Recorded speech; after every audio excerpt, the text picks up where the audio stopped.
cases are being put before trial. We also had an engagement with the judiciary, the Chief Justice. We've been given the strongest assurance. We've even proposed to them that we need dedicated courts to prosecute those who decide that they are going to continue on this path, so that we can have a fast-track justice done. The people of Ghana want the right things to be done. Think about it. Look around you. If Ankobra is gone, if the Ofin is gone, all the other major river bodies, the 3 water systems in Ghana are gone. We don't have a country anymore. So my friends, join us in this fight. We are not stopping. And let me say it again. This fight is going to be relentless.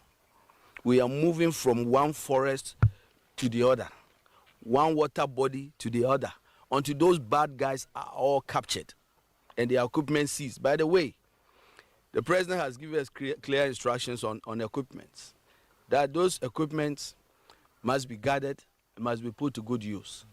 And indeed, that's exactly what has been done. And so we are going to have enough equipment for is it the drill? What do you call the program? The drip. We add more drip equipment. And so I think that's what is going to happen. But we'll keep at it, because we strongly believe that is the reason why the people of Ghana brought us here. And for those who have doubts about our commitment to this fight, please trust us. We are going to fight all the way to the end for doing the right mining.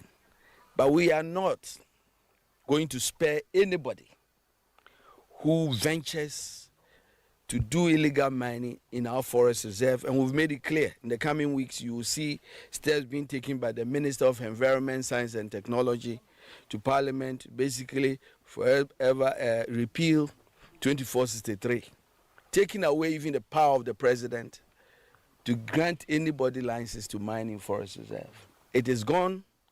There is not going to be any more.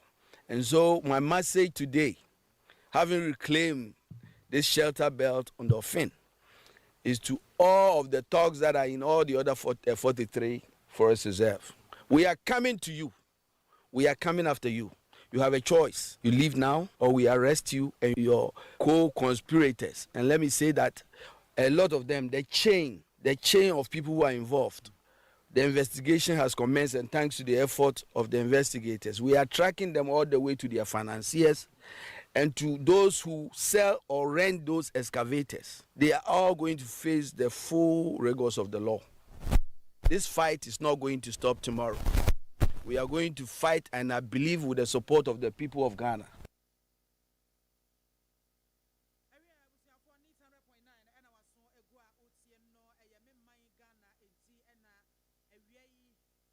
Yesi enkonya ya dobi bia sese wode na fidie no ato a neat 100.9 FM. Ya mobi bia a special good afternoon.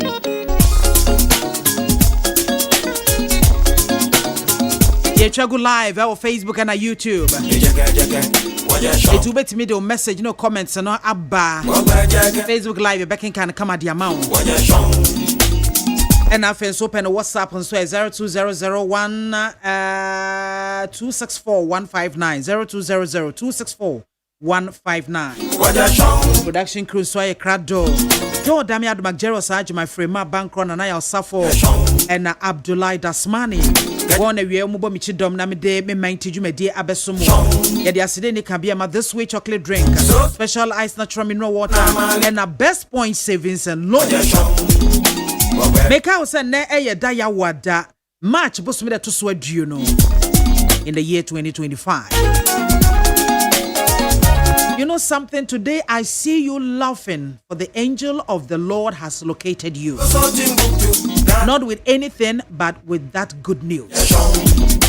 Be not afraid, neither be thou dismayed, for the Lord your God is with you wherever you go. The Lord will release his grace and mercy upon you, and your glory will shine in the midst of your enemies. Remember this, a time will come when your tears will fall, not because of your problems, but because God answered your prayers. And now you made the brofo na jimu. Answer me din Eddie Biama brofo de. Dear the brofo na be jimu. Let the saints say amen. I was yam say e mere bia eni achiri eba. Asa mbere no he obesu na su na wusu no. Enye bibi na ya wo. Enye sabe ya obi na wati o. Enye rahusem bi na wati o. Nemom ebe ye tears of joy because pai bobi na wugina mu na wo hwe ni musa saforade enima o. Asaforade moa o. Na nkunim nya wo dia no. Na sa bre no asaforade tie wusu fre. Aya ma na bro wadwen ne wonte ase so. Na no ene beda ni usu. No matter what you're going through, my darling. Them say me no fit jump. They say kai hunu say nyami bi tiase. Nyami bi kan ho. Odom bari me bi ebo uchidom. Ono no do be ko no do ba asomdue mu. Ono no be mo abosa nkunim abotire no. Na wahim ama won na ka say. Na gbe wa yi no. We die ontimi nye no. Omo ankasa ba be kan ho. Na mo nyina mo abose e de ayeye ni asede ni kabia masafo awrade.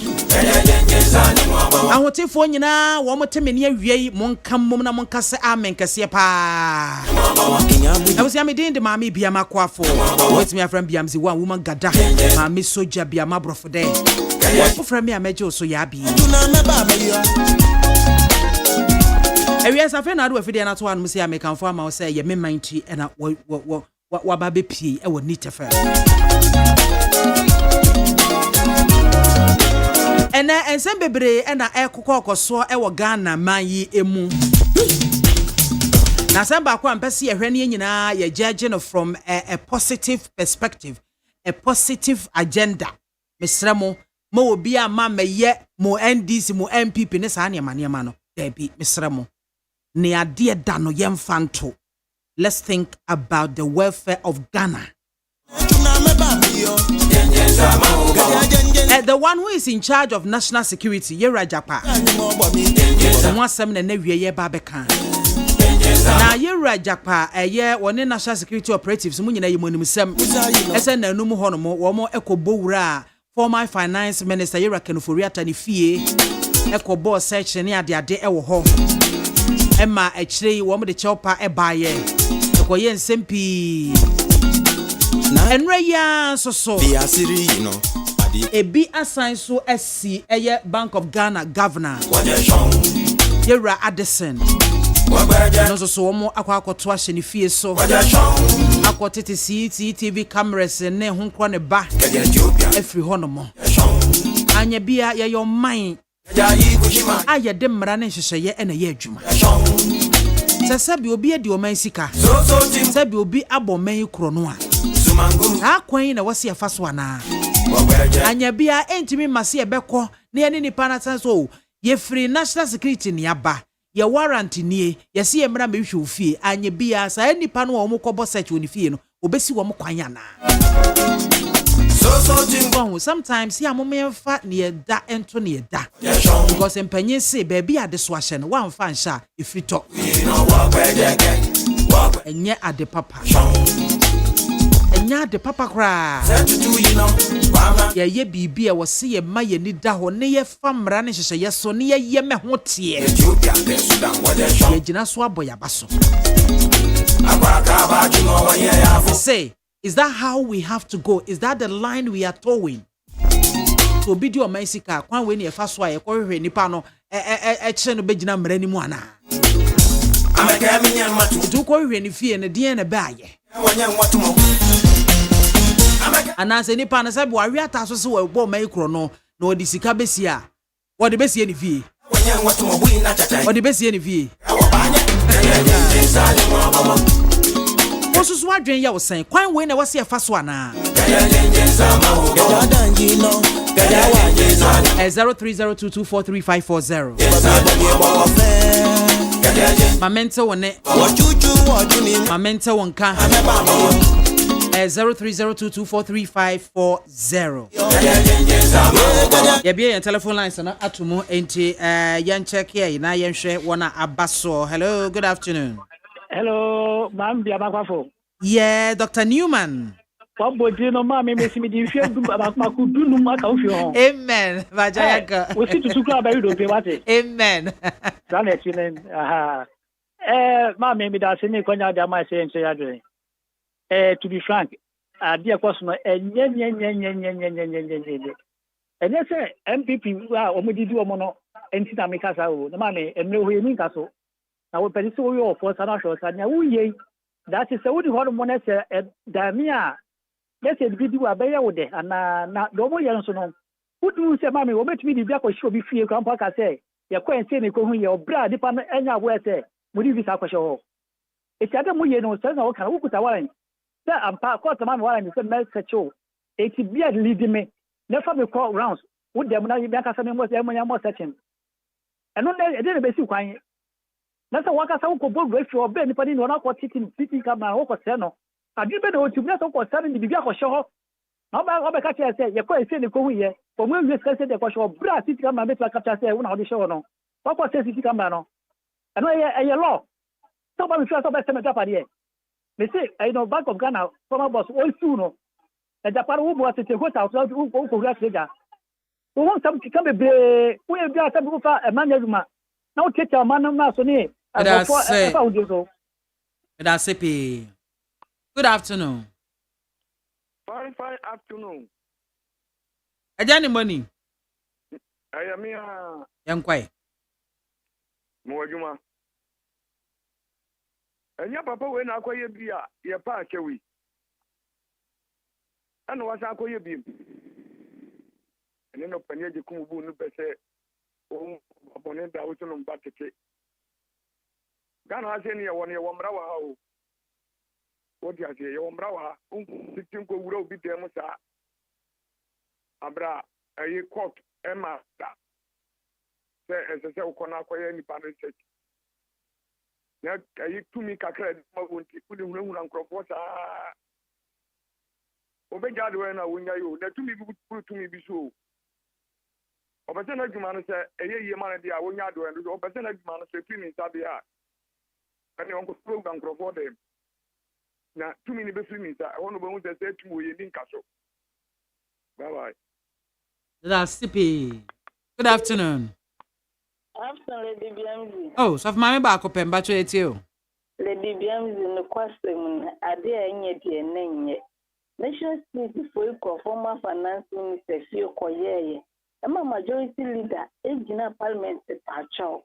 Nti na kenye san komo yes ade ne kura bio. So for so pacho no san be yes ade we kura de. Wasan ku aban na ni ma se kura. Nti e be sere won. Otu so on safre na obeba onje no ko ba bia ga na ya no. Se bi okwa mo no kura mre no so obeba.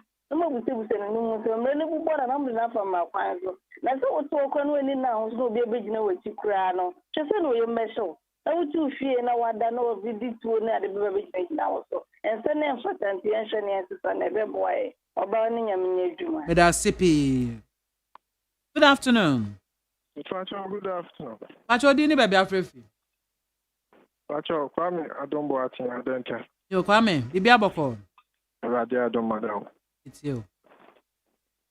Yo, edasi.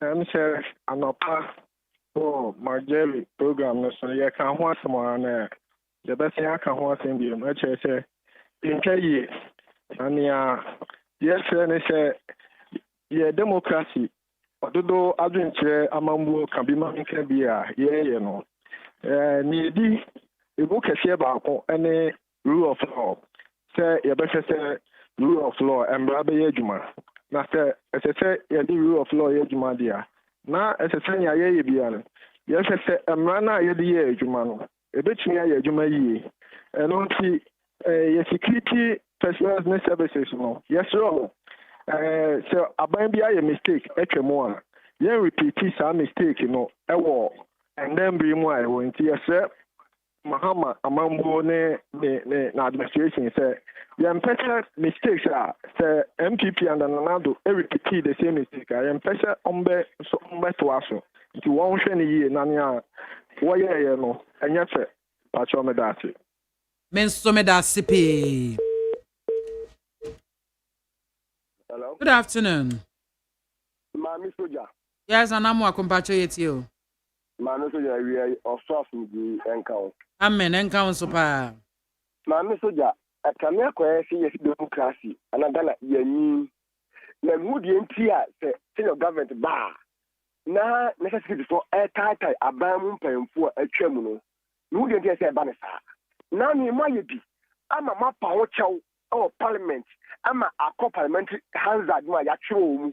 The day in Tina say you were Japai, former government of Ghana, or say I fee, I call Senate City Camera say, oh, I didn't have a pro. Those officers, my minister, Papa, was being pa, or not to be Fiana. Maybe Uncle for invite no, Nombra, let me say, Lumasem, that's unpassed, not no court. That's a Nippon fears, I near women, if you're near boss set you, uncle, any true, and the week I call a mouth for so. Domoyan and Fakram and Chamamu and you cool Yayogana, yet what and you kill a government yet about Fraba. The devil is cool. Who Kubina for a amount for Achum and you will amount for them kitchen. Wait, remember Moon, wait, and yet they can do almost Omra Meron. Yes, no. Or the other Ocatabayan, or you know, Sian and pay for the Dominion, Omunian, Google and Nimasi. Where at the social media. At the social media, I for account was them. The guarantee you that 58 years, or Magana 68 years. They are the same Kwanasa.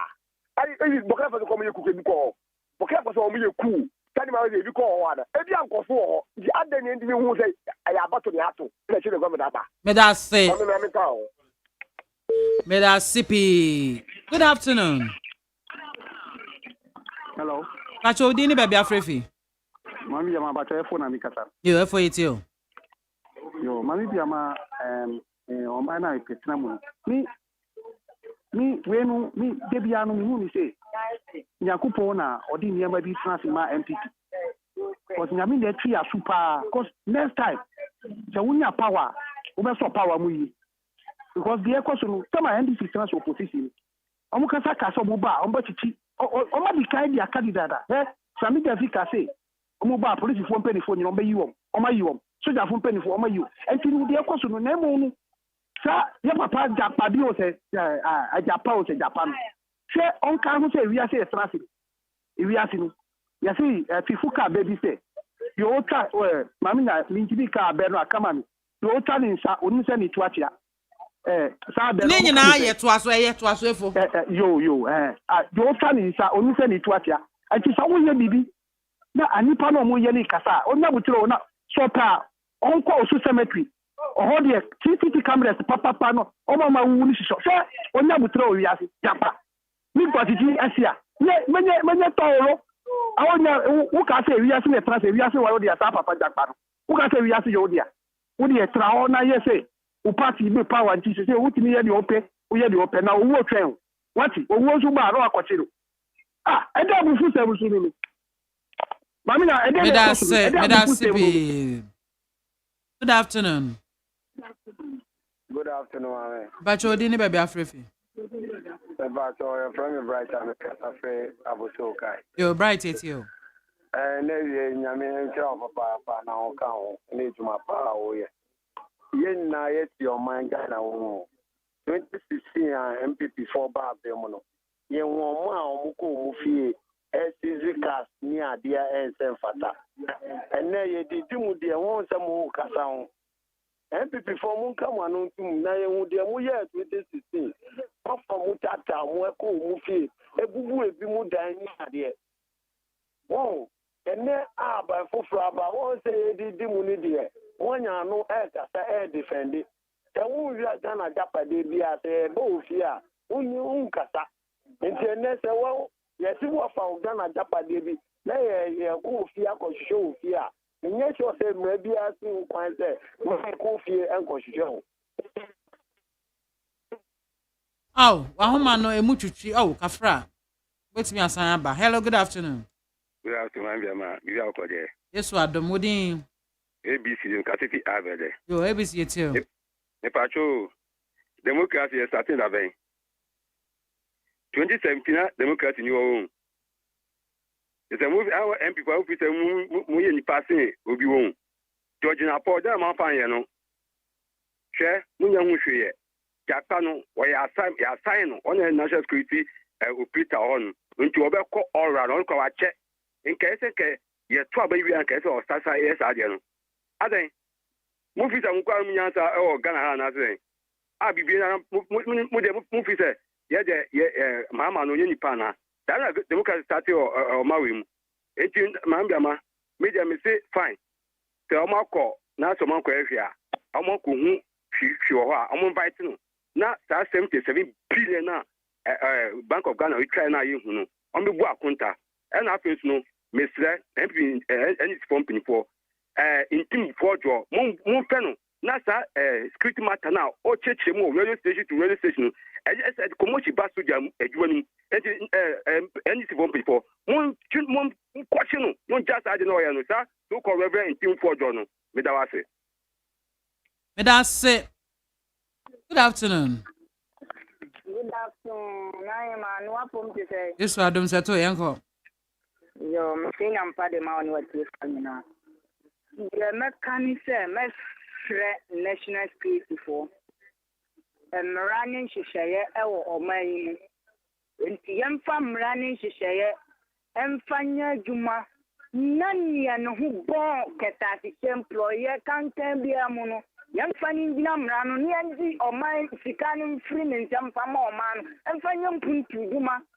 And the numbers more known farm Koyas Sabio, yet to me another duo Munsem to Moody, no, been more Moody cabin washer, no dear. A passer and Ma Akumatoya and Mamu Ayatrana or Man Yetri and Puntu Uncoso. And the next hour more.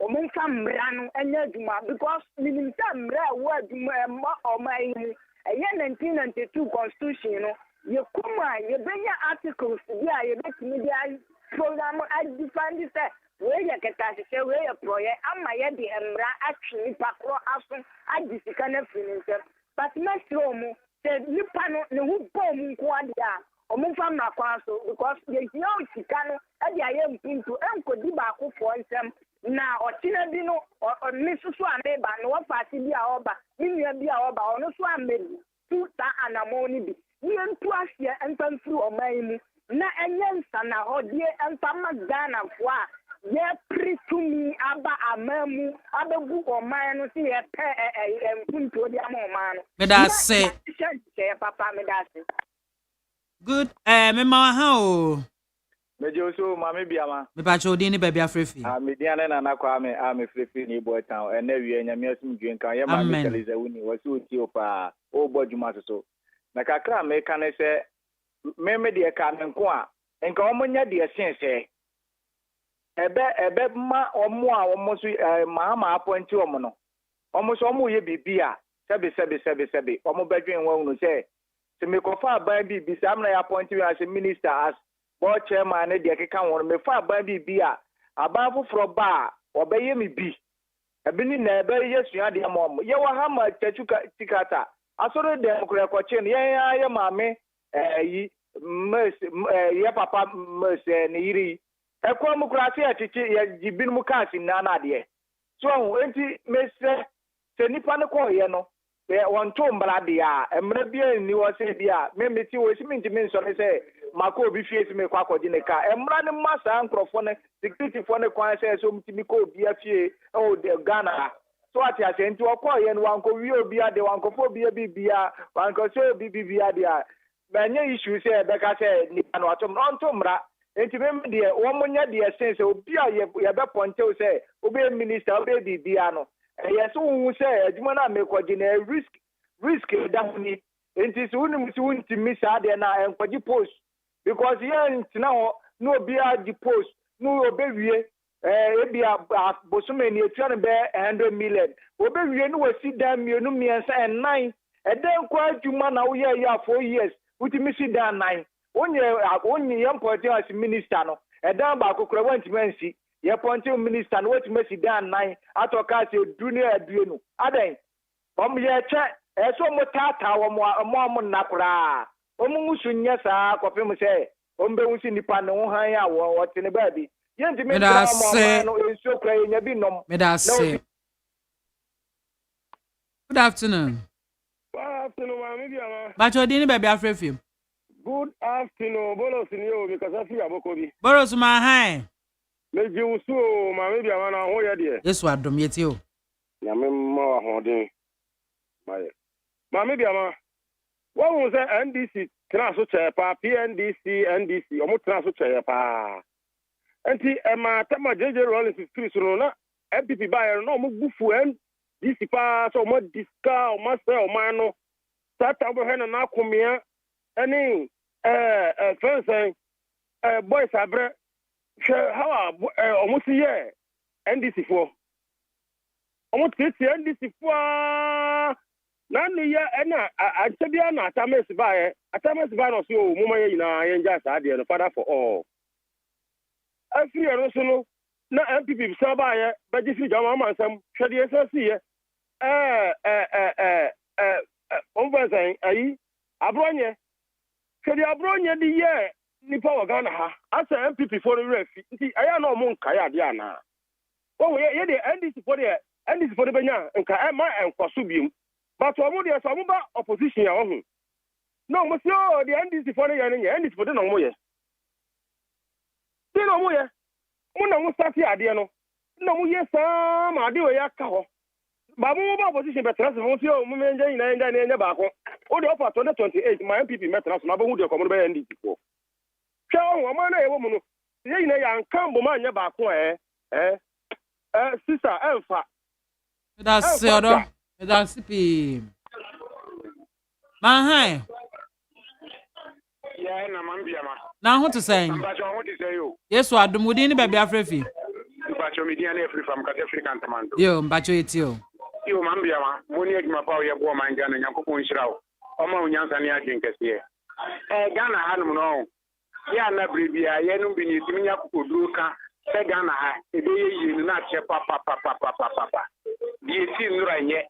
Enti entoaso na enema boni nkoso saa yesre ura mahama yesre bebre akwanya na Ghana for dia mano no yesre no onfo mo madwini mu do no onfo mo ntuto enyuma kese na no kopim se obi a ono beye enema bia ebetia online ni nyina o say edi no beko ekiri say ye wuro bi fie wuro bi dem niti oni emi be ka ade na eji obi ka enti eji obi ka na wuro fie honum no ka na wo hwehwe ka bi shedem wo ko wuro bi akọ body session a wo tutu kam titi kam le bubu fie na ka na bi she kam le nimu a mu tu akọ ma pa yi ka na fi mu ana adi wo honum ya mo sabi mo kan na ye wuni sa na sei enye say ye MP NDC o DDMP no na wo kan trasa enye so nipa na fom mo si sika no wadie man ka so wi aka na ho wi bibi mo si wadi sika wo bi ti sika e ti fa no te wo wi sika no sika no wo de afagu ni da mo na da bi e to wo hwehwe wo ta ko wura ne da mu ni ade a enye e ti mra kwa se le so mo fa ya to za fro se ni na fa ko to ni na ko jira me kana be ni abre bi ase te wo ye hwan na du o man ni sika ni e du jira port ni enyi wo pa die ni entonton fa mo man mo o man ho bra sa ni ma se ye ntina ebinom pese mo go man na ebinom mpre no ekufo adoba o hu se tuata o man ni sika wom anka manfo menko school na emeyete tem ma mbre ma otu a wako school yi a wonya baby partner yi ekufo ado se anka Ghana manko school enso NDC sidda yewura mahama bayo bayi registration na ke ye free no o bayi wo jeje o medase pi. Good afternoon. Good afternoon, Mama. Bacho dini baby afrefi. Yaya la sisa na kaza pero ko ofisa. Ayo yaya maha. Sisa meje osi o mini aba. Yo yanko. Ma menchia Ghana fo nyina menchia ko bi na nyanfo awa commission. Ndam pipi mpo nyina adwompa kita o nyina general secretary Yombodu ana Yombodu oban Ganaza ayi chairman ana general secretary ne de beba na mejitu mi se amamgu no ya sesa NMPP aba andi ti aba ye besre said the Minia can you share me catch or say me cousin be or but more yarn to be Kuma, Mrs. Sister, me call craft, feeling in an amount of sister the Ghana City. Na or Nibaku school Kumasi or mobile PTA meeting, who share my minister more can just a school fees, you know. The final year, yes, I can abandon drop. Near my church, say, yeah, wow, a teacher for nothing. Na Osha strategy, I found say, over to school at idea, school fees, and fancy school fees, a Diane, Yamania, then come up funny fee, no. You see, say, a mobile bank, ye quiana, ye buy, ye best, ye cassette Ghana Conanim. Ghana Conanim, na ye more in your for, near my infant say, ye and your for the idea, ye before a tree next capone, yes, sir. Maybe I'm because you be by ye, maybe by ye. And she mestre said your mamma, if I your mamma, Ghana for the two no more. Now shake guys, see once and so I mean about Ghana for a car. And then if I do say any infant say on bait to me, Akochi a moment to guys, I want you guys a woman weapon I can take as you. And you better dress among for myself or more potential. Let us say a book of what party man, I say Ghana for a mokoboa. The Giddy says, you know, Martin, dear. Me imagine it's 8 memoir. The Casoja for now, your papa, the Nokupa, the independent tools of crown, or no crown for Siaga. And your best and this is 1 point for say Ghana and Yamamo. And you make my mind soon swatting in an omonia, but Omokase, Omoba, Ombitu. Medase, Mahao. Oh, Kafra. Anwasamba. Mahai. Yeah, Minia. Oh, on your opinion, I'm pumped to say. Yamia Dumo. That is what my culture say, who be this of Amen. Ba, a futu near there, Nuntina Mitio. Amen. That's it. Men cop masem, so Yamin Shroud on your case. Linia Bagana high and can no correct. Oh, no cry yen can't if any of my naye. Oh, yen were Japaya, who never conquer for fee. One and yes, on Koto ambulance in Bra, 2.something million euros. Munim Yakabet me, I woman. Yadu Kojina Kotu, Obiam Ban well fear mamma choke. Yana on mine, yes, thrown no cracker. Tiny pay 1 way no national security. I would be a one more the yes, sir. No one say ye, Obiba Bonnie true, because I made me woman fear. Now one fat Bibiam Bram, I mean, who's a old for waller, no boat true. And Yoma Oyeno, Omon Tunifo. O mine, in your mudio. Sabi ya papa Lawrence are not kind good and 6 o'clock curfew. Onumpo wajagana or 1 for Ghana and cock. 1 for Ghana and cock. Nano Asama who people militia be. Minia Babiama. Yes, I did be the whole train. And now to me Nante Use a beer of Cherihua. O Bonnie de Triauka. Wako eba koya patio. O 2.something billion euros. Only me bet me aye. Oh, now in am Crawford. Minia ba only am in your do. Erade and council homeda sipi on your penny. Mahai. One messiano, Mahao. Hello. Ungasa. Oh, Afra. Mahai. Yeah, na MAAME BIAMAH number to bomb to say. Yes, Wadumo number to when you. But Franco near me, Tracy Alaju. Yo, Franco, yentio. MAAME Kaka mekane say. On my way, Muna Quaya said, the dear policy. Who say former governor, no? What for the beer? Then you know, if you are who go to camera, if I saw I imagine you. Say, I dream Papa way, Chida. And then I'll go to camera, CCTV camera, every ball. And you know, yeah, maybe a woman, or man who can. And then the most important thing. MAAME imagine, no. I mean, income. Good. Mahai, Maha. Yeah, my soldier. Hey, Alaji. Oh. Now, what to say? Alaji Maha. Me get super. Now, what you say? Yes, what don't bajo yet you. My girl in the way there. Yamia drum, no, ya pa. Yo. Biama. Yes, who win for us? Now I hear you.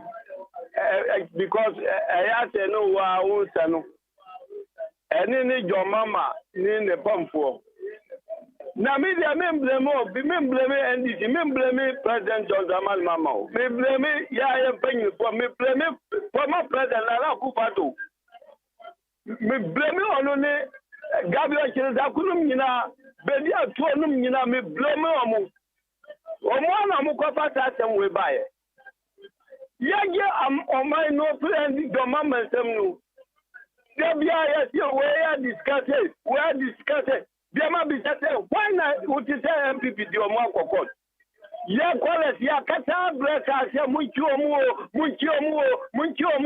ya former president Nanado wantie asem and say wunnim tia na obibe cho say the next time over na otimatia waye boni na me kura nka me nkasa because nipa kura ya kwa ne fie no kura na oye wa ba me wonim ni Medase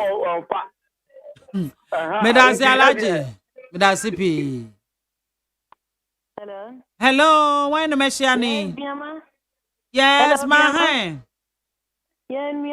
Hey Aisha boko de Fia biama Oh medase Mesuma fo pa Bibi ha me ma me bisa o Eno a man Jerry ni kwabama afo promise yes obuni advance for beba enne ma twenya wa ma minim so mo explanation bi a me de minim enti ka tom say be boy rob ho me so me betiti kan ma de wo ho ne nyina ewie ya ayase ayi omo ye bibia na and special assistant say opanyi bia inviting ntinya de a umbetimi aba nti na o mama okay biama na ne ekoso yi wo ho Ghana fankasa yensua ade emre ye din kaso o na NDC for mo 4 years pe no mo wo they say Ghana for ye ni ate wo ba 4 years na wokọ egufa do pension man 4 years no wia no ba 8 years na we dey ma ni nwia nti omunya nyomo pe bia wo de omunya mo produce ye no mo ngwere ankrofo dem enya nyomo pe 4 years time ye be pam mo afoforo aba bia mo ni nyame nya eduma Eraden council ho good memo ha o wan meshiani Biama unia no weshia no George Boatin ayo eja Boatin pacho yetio nifa kwenye enchia minia incoming Kennedy Osni e Japan MPP Fat Bear Papebi Oji Obaji Omai Aji Yesi Komo any amani hu any ohamu any ada yesi yi COVID fata yentimi nyiye Mamembra Japa Samso. Japa, let me advise you. I have worked with Peter Ndafore at the PNI as a special agent. You are an ex-soldier and you have just entered into the politics. Please, let me advise you. Stop going around.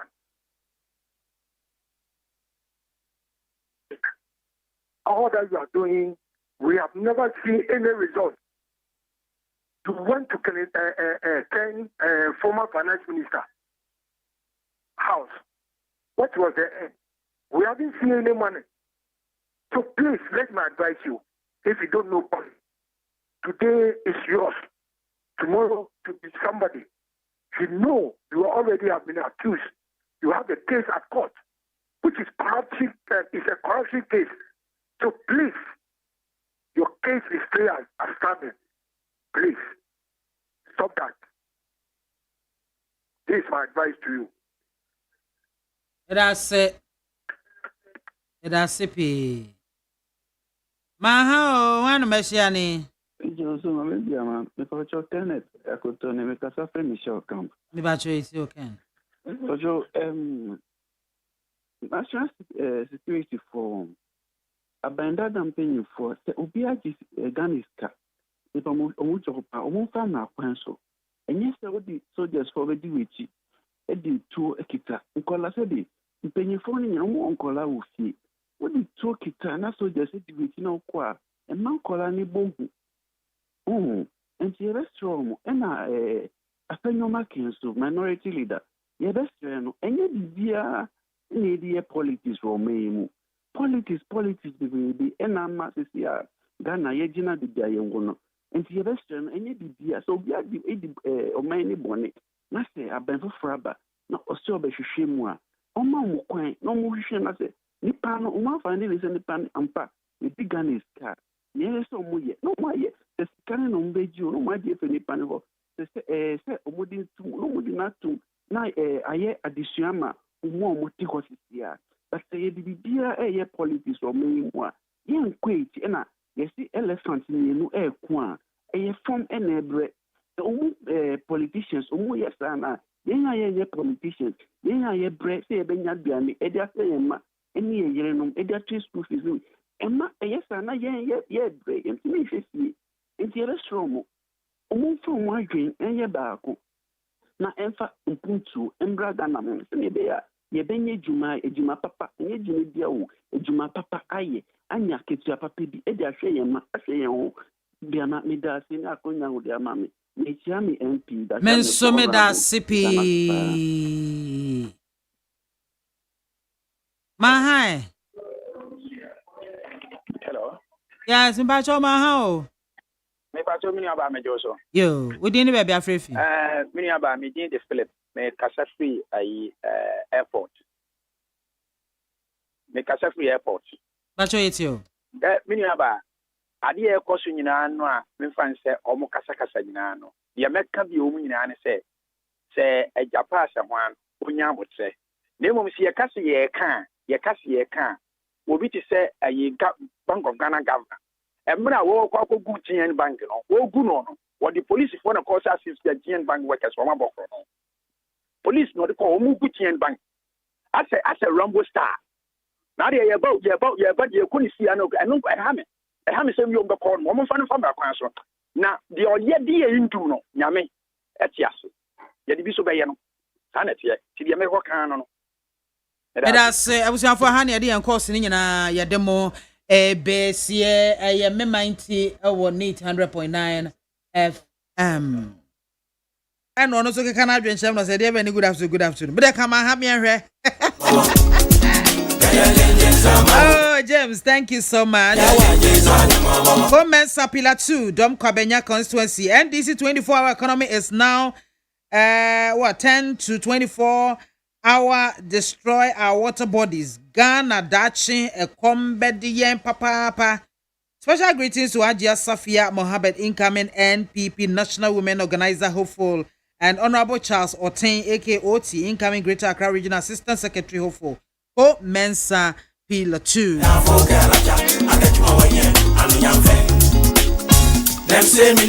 was here for a check up in police service. At the end, IGP appointed and a president a reappointment. Hey, Adane, what is happening? Some more Ghana. Well, I'm saying, Conon so a buy at one among brand and more pa. Revoking small scale miners license when we issue after 7th December 2024. It was a small scale miner now license na ye demawo after December elections no that license no abaisa wetwem. They say wakun aye shy or galamse so no a step at a time. I know some politicians no answer and they are aware, they know how to contain this. No munim kwa mbe faso asa galamse no mbetu ase.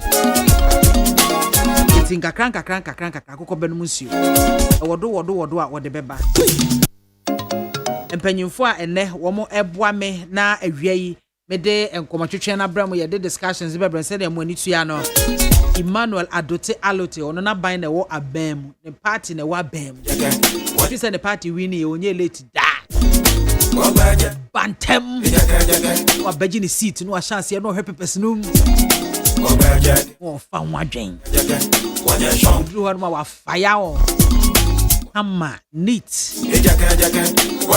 nana kwadwe agye yeboa nana k ono de free tetete na ban wa ban mu nyina ne party wa ban mu nyina no ye late so won sisa otim di otim obotantim ena yawo asane tano ono so NDC ma power no na obantem pa if you bra NDC ba power no say one time month wa ma alote etwa no Itwa me hotel me ba pepepa na me ji wo mo atuma mo makwaba na fe de nkomo no abehyehyɛ so.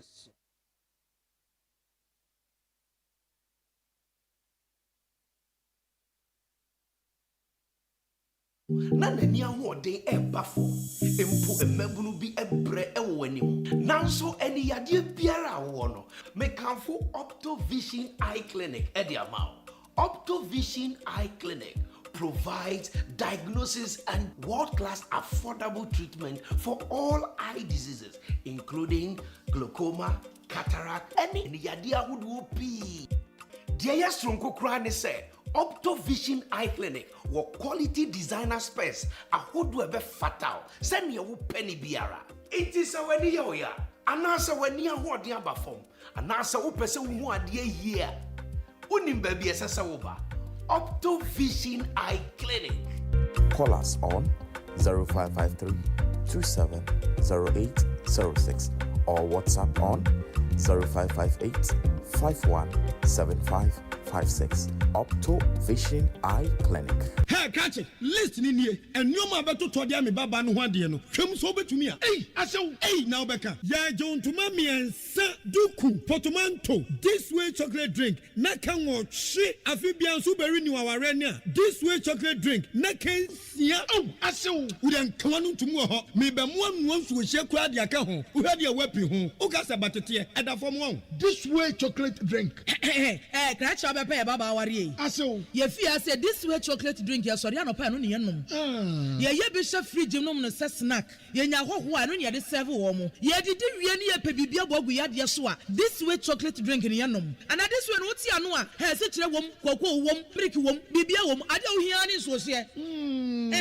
This way chocolate drink. De wo hia ani so hye. FDA ahwehwe se adwede nkratoe mo agye atum se eye.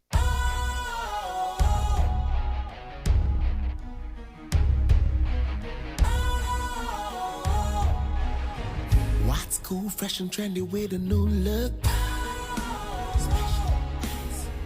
Makes you feel real good, that refreshing vibe. Satisfies you right just the way you like. Do you know? Do you know? Do you know?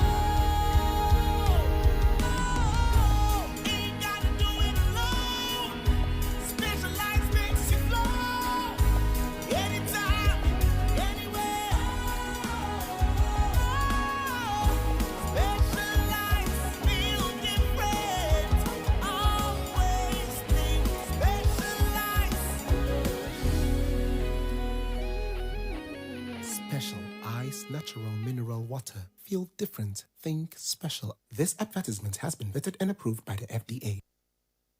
The instrument is laid, and there is any amendment there too. It can be effected, and it will require a certain number as provided for to even annul or amend or do any other thing to it. So on the basis of this provision, this House reached a consensus that allows what to enable the committee engage further on this matter, so that when the final instrument together with the minister is laid, that is, they fine-tune it and it's laid, at least we know that it's gone through all the processes. So I shall pray you to place the application on ice for now and rather direct that the minister goes through what has become known as a pre-laying ritual, so that after that the laying is done. Mr. Speaker, you can give them 14 days, 7 days, whatever, as it pleases the minister, to allow for that consultation to be done. That said, I am in support of all steps that government intends to take to ensure that we preserve our forests and we deny some of those illegalities going on in our forests. Because I know that this issue of Galamsey, if not well addressed, it will lead this country to a place we don't want to go. A one-clause instrument, just one clause, amendment to the regulations, which simply withdraws the powers of the president. So, Speaker, there is consensus across the country that this is a matter that should be done. We don't think that any stakeholder engagements will change anything. It is a commitment that this government made to Ghanaians this president made to Ghanaians that this power granted to presidents to allow mining in forest reserves, I don't want it. It should be taken away. And he has instructed his minister to come and lay the instrument that takes away the power. Mr. Speaker, there's nothing to discuss about this. A power granted, somebody says, I don't want to exercise the power. Take it away so that I'm not tempted to exercise it. Why do you want to tempt him? Why do you want to keep the law in place? Even by one day, why do you want to keep the law in place? Mr. Speaker, we are already here. And we are clearly not breaching any provision of the Constitution. As he said, it's a practice that we evolved so that when we are in a corner, we can wriggle our way out of it. But in this case, we are very confident about what we are doing. We are clear about the matter, that the president doesn't want the power. He wants it taken away. He doesn't want any money in forest reserves. And he doesn't want the law to stay any additional day beyond where it is now.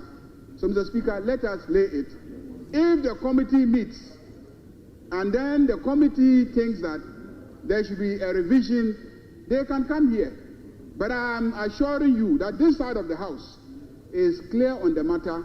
I will not vote for any motion, any attempt to change anything in the regulations that are being laid. So, Mr. Speaker, let's lay it and then let's move on. We don't need any pre-laying ceremony in a matter that we are all clear on. Honorable members, we all know the constitutionality of pre-laying, but for a good reason. The practice and the convention is that before the instrument is introduced, it is subjected to a pre-laying consideration, owing to the fact that by a lot of Supreme Court authorities, once the document is laid, you can't dot I or cross T unless you have two-thirds majority in line with Article 11.7 to annul it. Honourable members, we know the agency involved in the ally before us, but with all due respect, I will want to direct and urge upon the subsidiary legislation committee conduct a pre-laying within 3 days and report to the House on Thursday. Honourable members, with all due respect, we established the practice to be conducting a pre-laying consideration. So, having regard to the agency involved, honourable members, let's give ourselves for some pre-laying consideration. Then the ally can be laid, and once it is laid, the report will come. If the report did not come after 21 sitting days, then it will mature as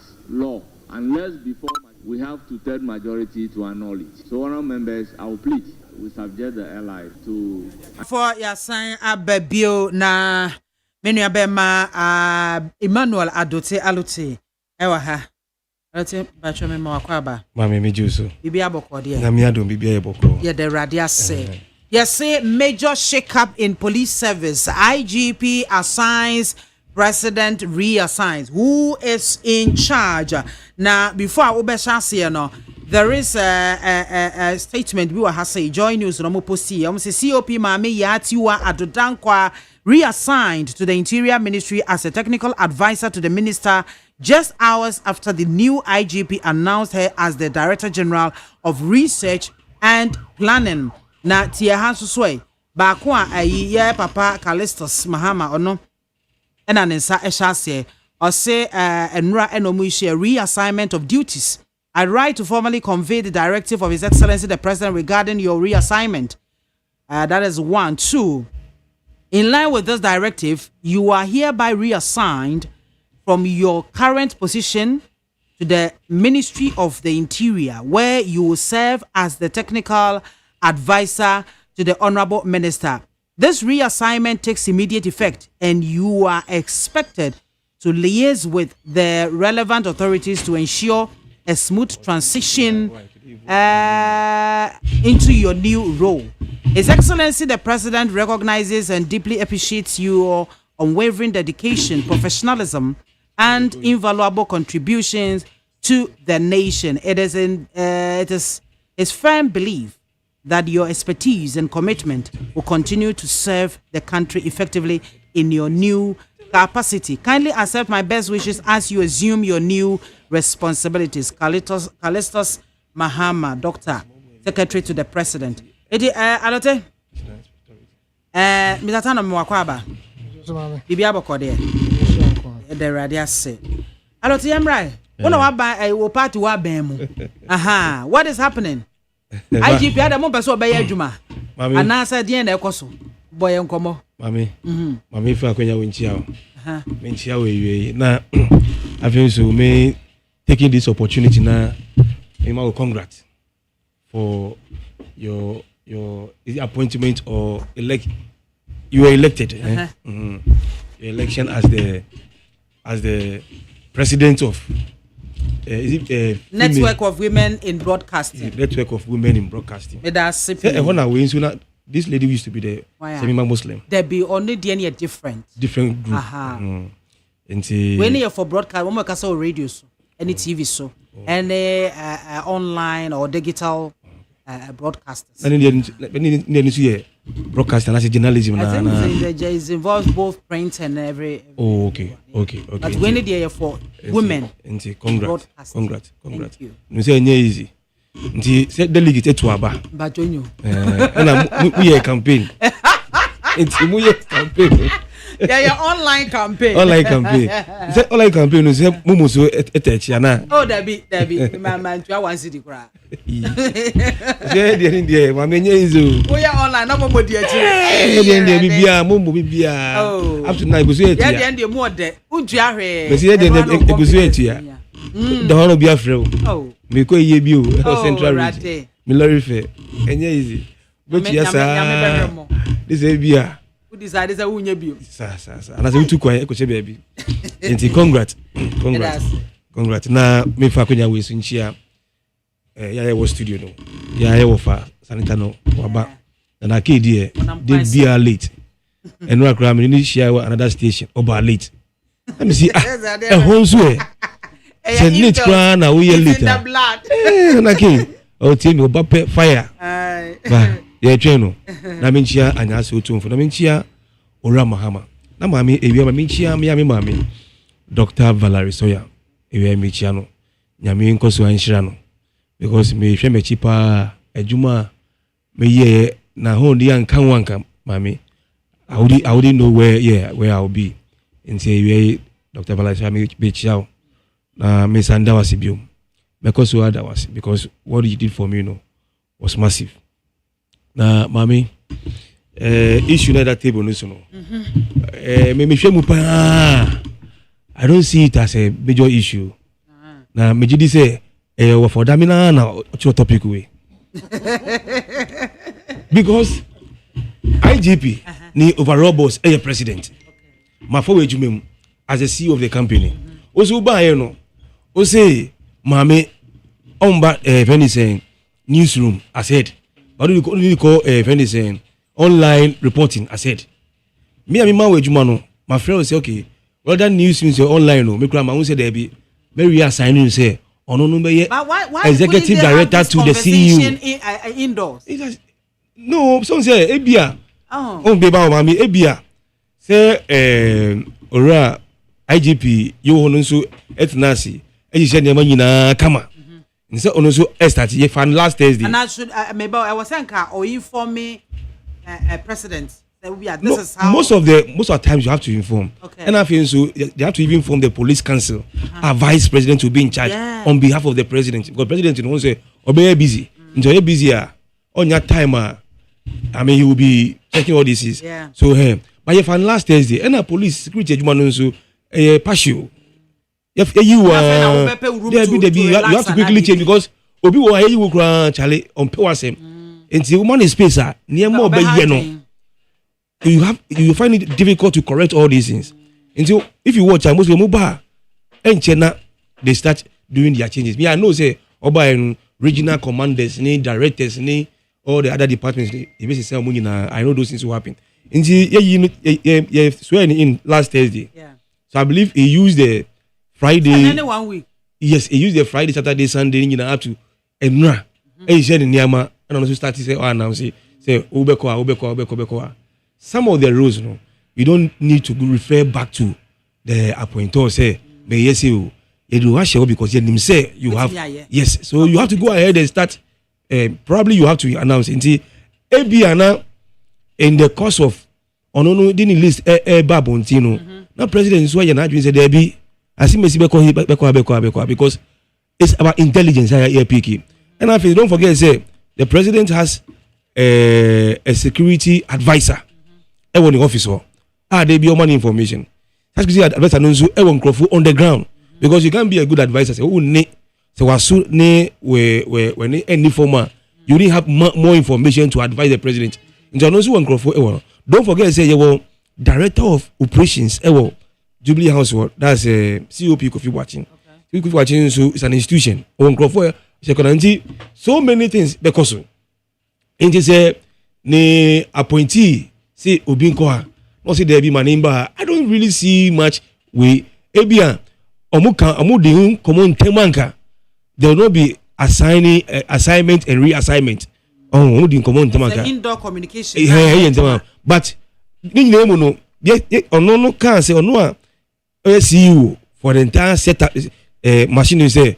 Ono can say MAAME nko ha no. Ebia report ni so ebeda president name no. She say debi. Okoa. Say this brand this direction rather. And I think it should be no, in terms of police operations, or he's on top. I know. What you say?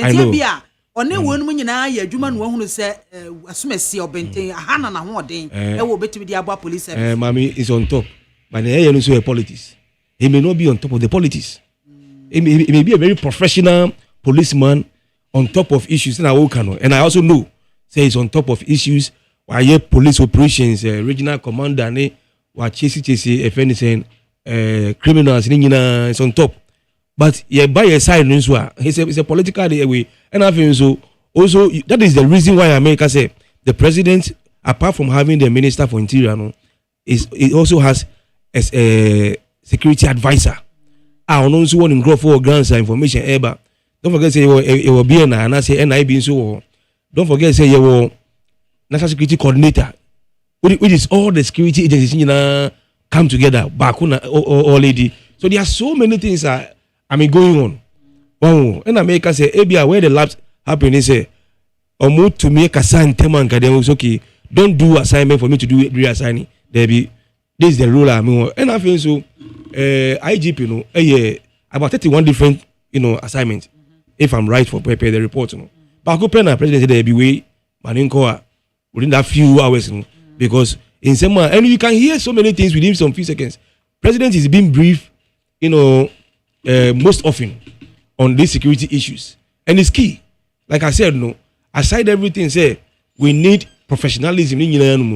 It's about political regime.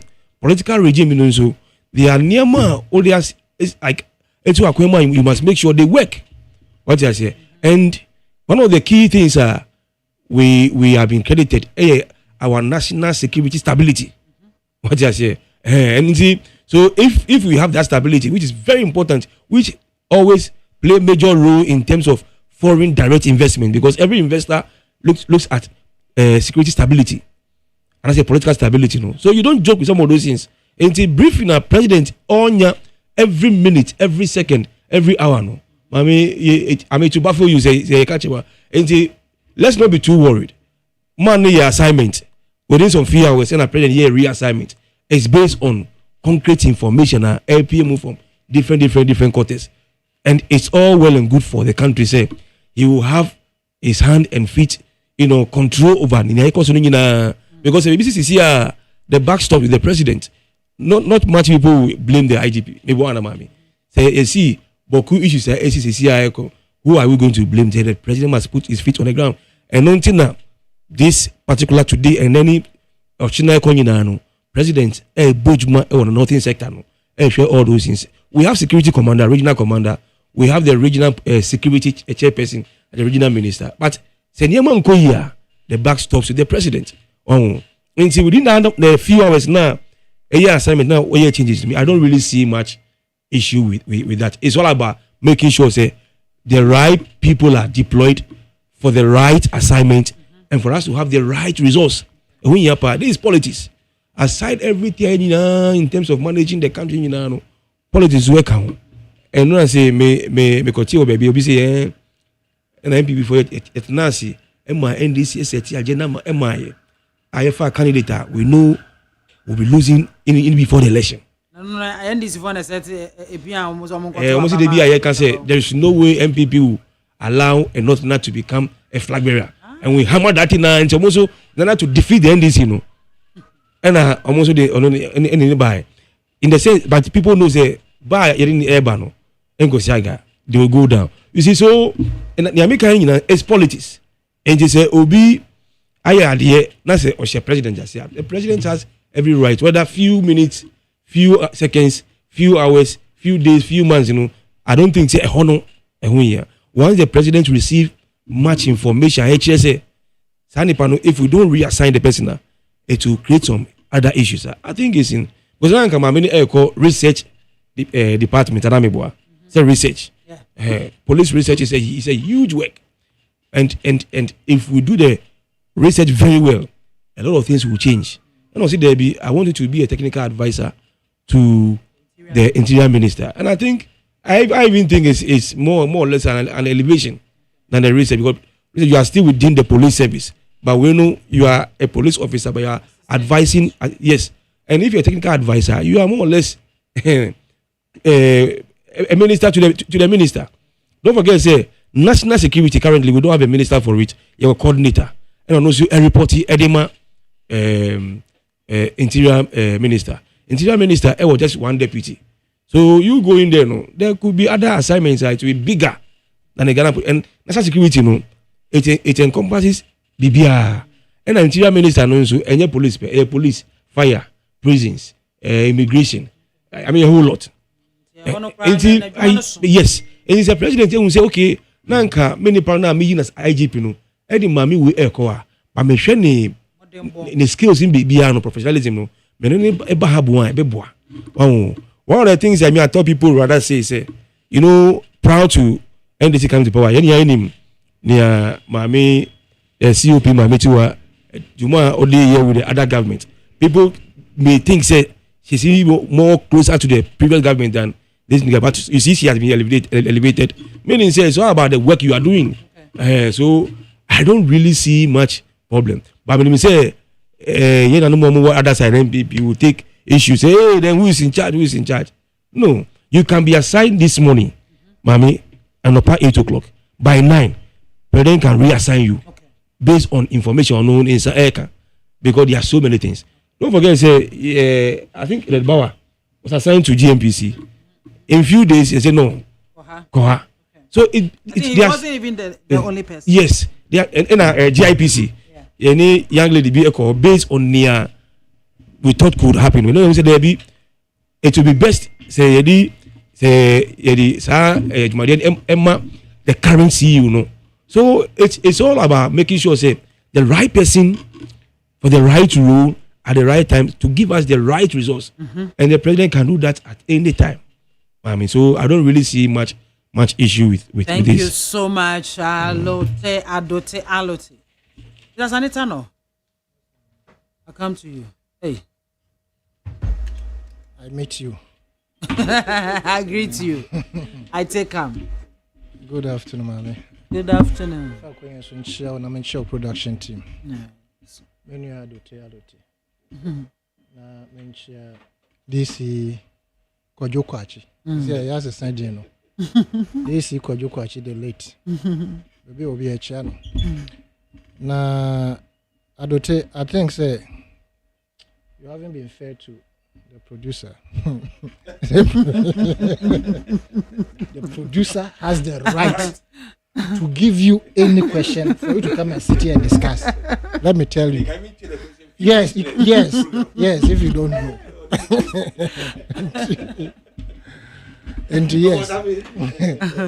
Into this question, and no. Mame, assigning and reassigning who is in charge. I beg you, take it from me, sir. Whatever I say, no, is the authentic. This reassignment, even like Adote said, from this administration, are happy. The previous administration are happy. In fact, Dr. Kufu Dampare on Wankasankasa, when he was not IGP, they gave him. I think I would have to check the exact portfolio. They gave him a position. Immediately, some few hours, he was reassigned to the same interior ministry. Nti enye new kra. What it is that the appointment of the IGP is a political one. A president no be appointed. So it means say yeah system I running no president no more a little hand in them. Otherwise it will not be the president appointing. Now Mamitiwa probably is one of the luckiest. And baby you didn't a share first no. A original position I know what that dance and you didn't call Yoko. Okay. Into Oba back no.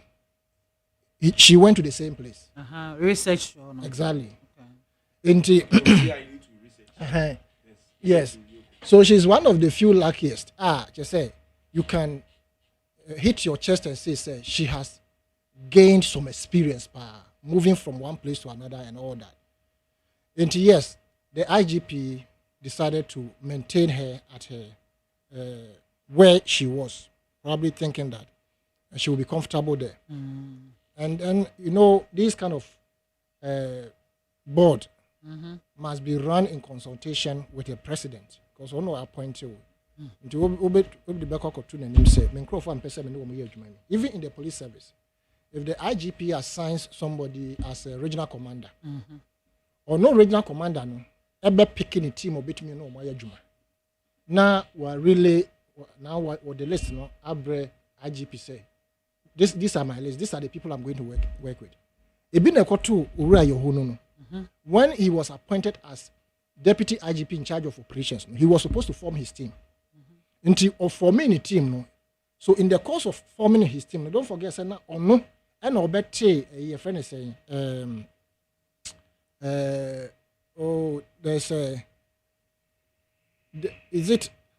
there's a team within the police service. Okay. I have to refer.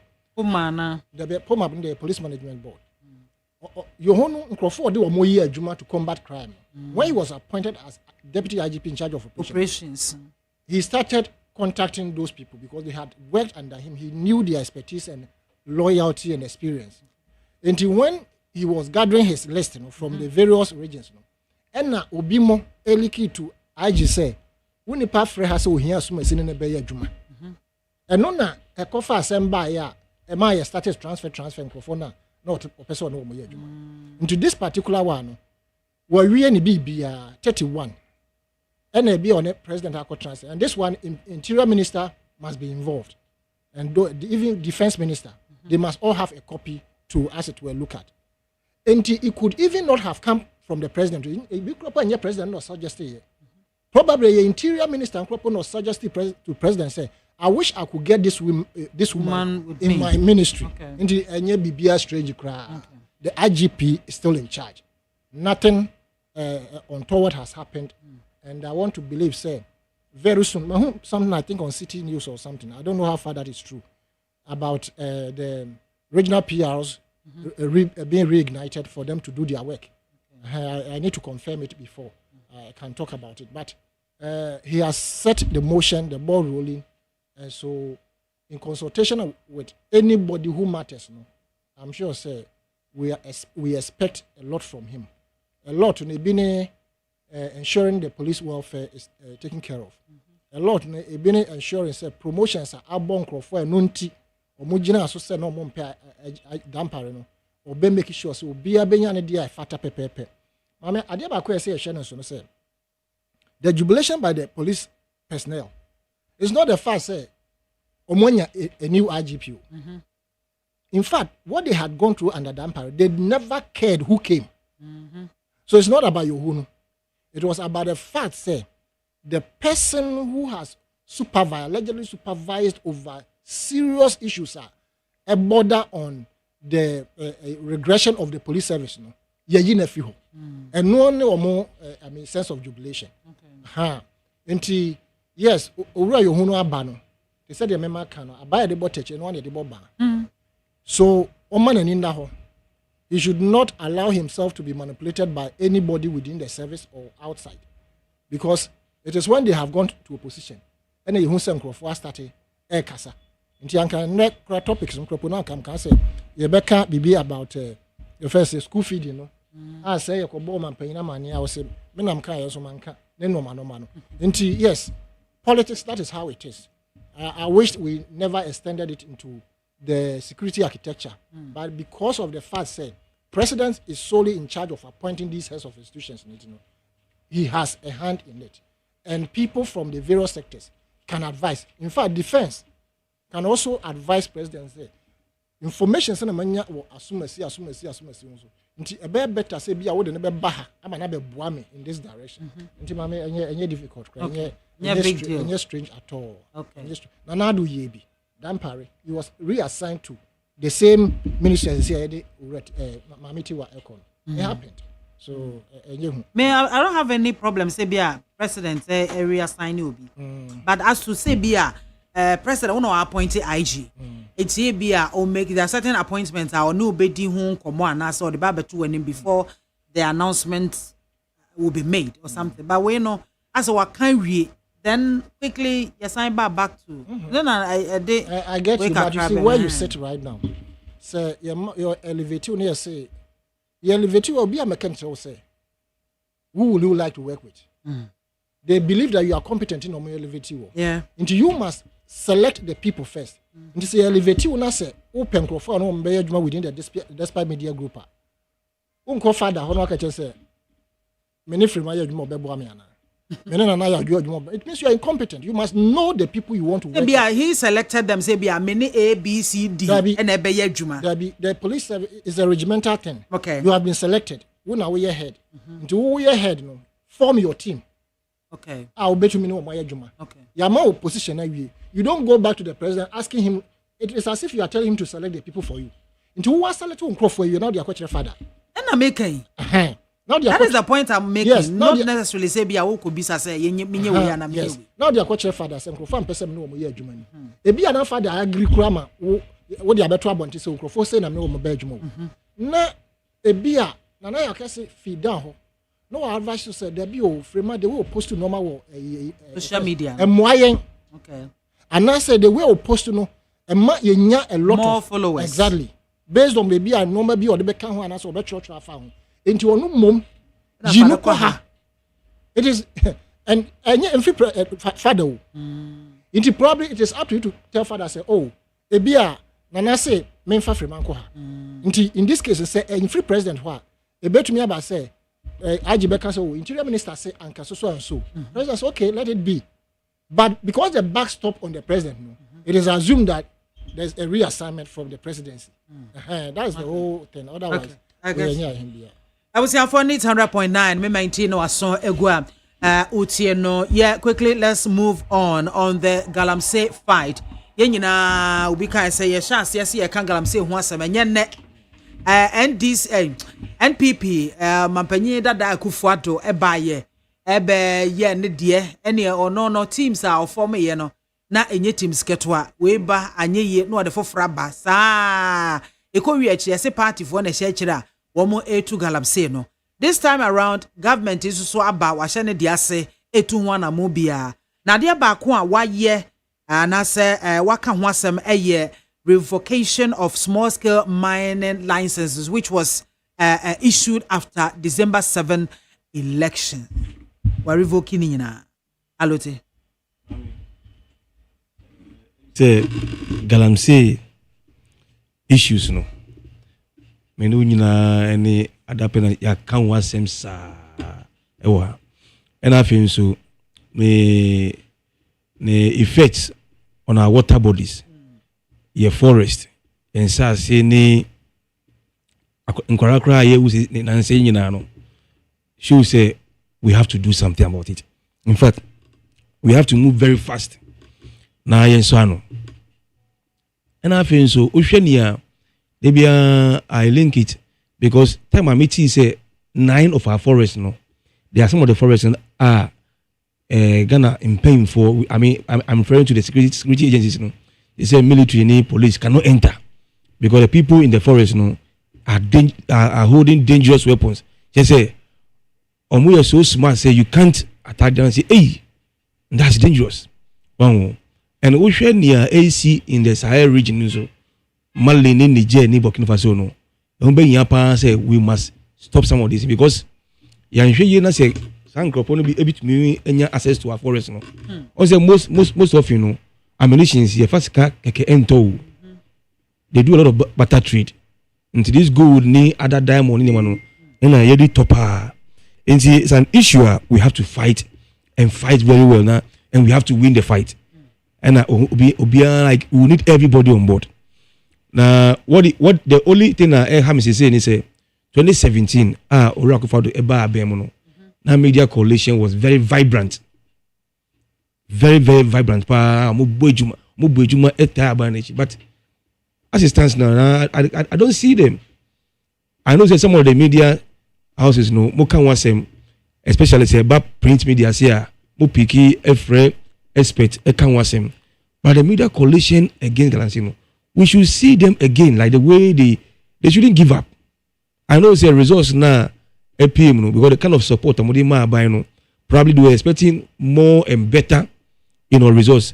But it doesn't mean that they should give up. They should still support this current government. Mr. Mwamumwaye, they should keep hammering on it, talking about it. Reporters some call in Suna no ne forest now they should reassign them to go back. Now Mubasa Ejumano. And I feel so Usha Sena NDC current government Ora Mahama Edano the way we want to fight Galamseno. Yempese bema slogans. Galam stop. Vanguard, drone, whatever. Now plenty slogans will there be. We want to go straight to the point and fight it. And don't you say until we know somewhere next week. Now me adom next week or next 2 weeks no. Obeti President Mahamanka on Niama. So far, minister na any other things are NDC government eba be year will make sure Galam say fighting will win it. Okay. So somewhere next week, next 2 weeks, we think all the things, all the programs in there. But as the minister was put in charge, Obebeje to say was starting ora amakofibwa na minshano na mi mana hondena onto me fambo juma was starting and maybe be ye tro ye krata mu say ye ba we have what we call the Blue Water Initiative. Say we'll make sure say yes no it will go back to its original color from the coffee brown color to the blue color no. And also was starting 1 pound for. I mean we are going to get about over 2,000 water guards. But you have to start, step by step. About 460 people are here training or more. They'll be guarding. Matisse Grofwe can say, Enna, you should have done this before that. Sometimes we should also give the minister the opportunity to also lead. Because they be on in Grofwe and have interactions.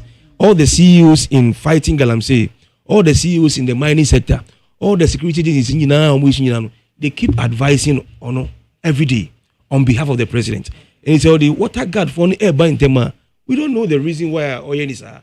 They patrol the water bodies now.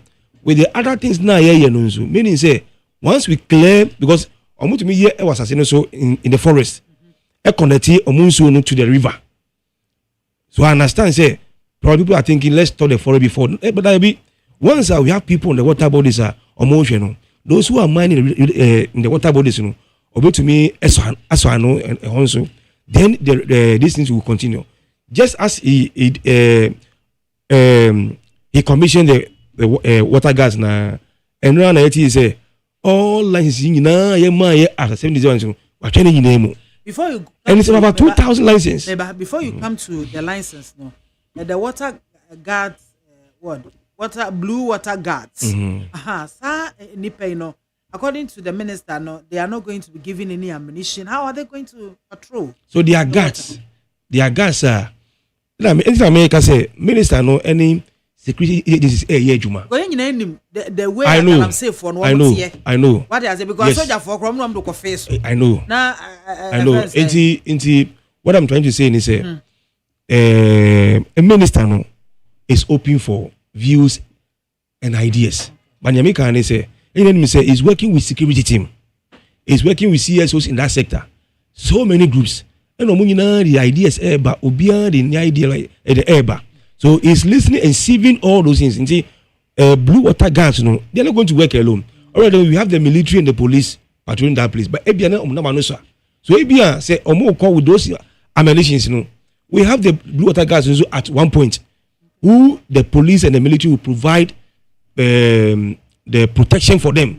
But the large number of water guns in an area can also deter, because when we say it is a small scale miners, when we say the huge mining companies, most of them don't do these things, mining in water bodies. It's a small scale miners. I'm paying for no. Baby. Small scale miners, galamsey. Yes. Illegal miners. And I'm paying for this baby. And I feel so they have their boys and their girls in the water. And the blue water guns can actually face them. Once they know their guns, once I say in Crawford Gina, this particular area, I don't think say you trespass. Say you are going to do something over there. And see, money time. That is the first. And I feel so the next one, the Tree for Life initiative. And also that they will have guards almost over here in that area. And like I said, minister has started by revoking licenses. Minister now started. What balit? BRT what balit? Oh, what far? The Akwaba. Minister no. Say no. You can see say over 2,000 licenses in film.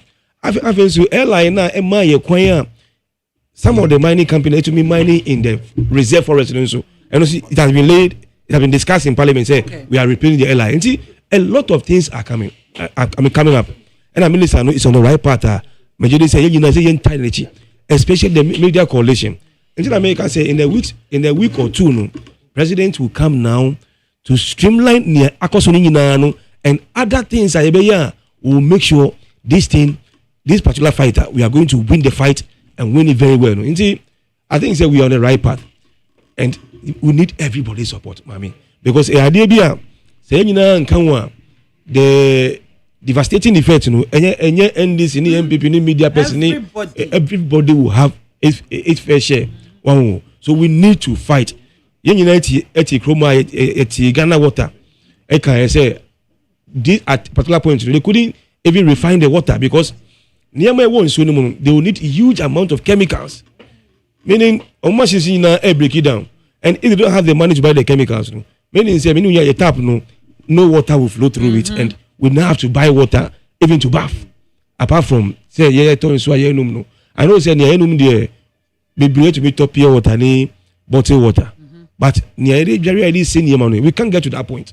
And and the minister Orama Kofibwa is still open for ideas, discussions, views, whatever. But once only Adebisu I think let's be measured in the way we criticize in your debano. Now let's get closer. Then why he has to bring the blue water gas initiative first, and some other ones follow. But all the other ones will follow up, and very soon we will see a comprehensive program.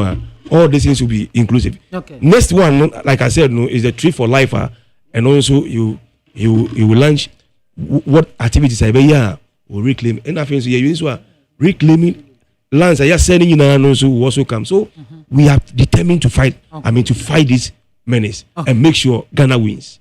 Bada sipi nana ke mbacho akwaba ma meje also na mbom ti sen erade adom ho ye pa there is was tata no pacho brema tata no ka sametie no ta lo ju asa ko me tata no mi sa me am ba o asema o kan no pese me kan yes police service die na no edu so a me mo aka drum so enu o se di kan aka sai sa be na woni ha amonu ya de atome the minimum the filling station how da me take them ela me ti for santi we are from lieutenant na ma me on frame do ko na mka say me in studio ha me ti abon o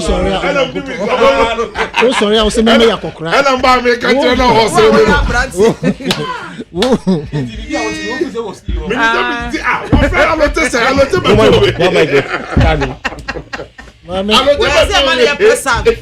yes. It's that way they know them. Yes, I don't take a payment. I don't know the to me every Jamie.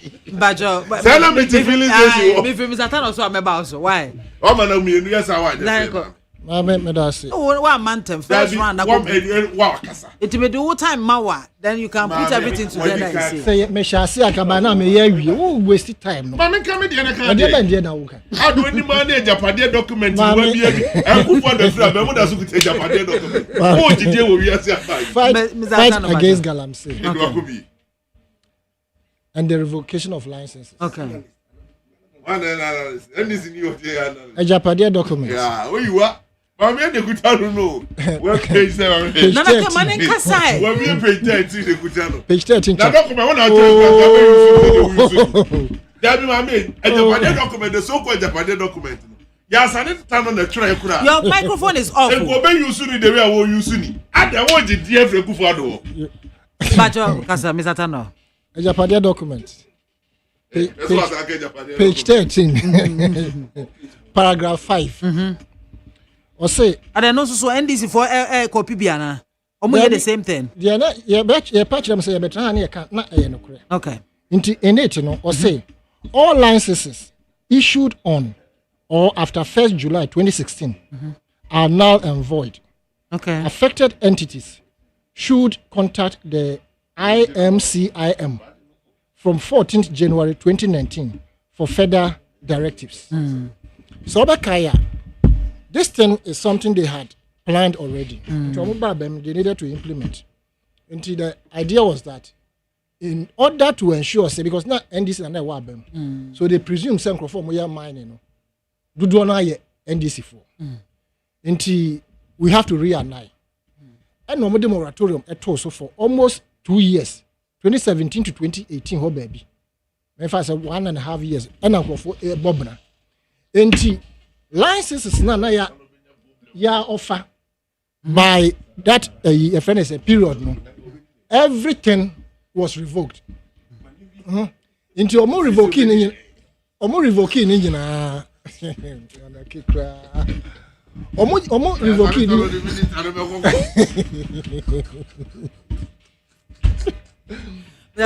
carry on. This particular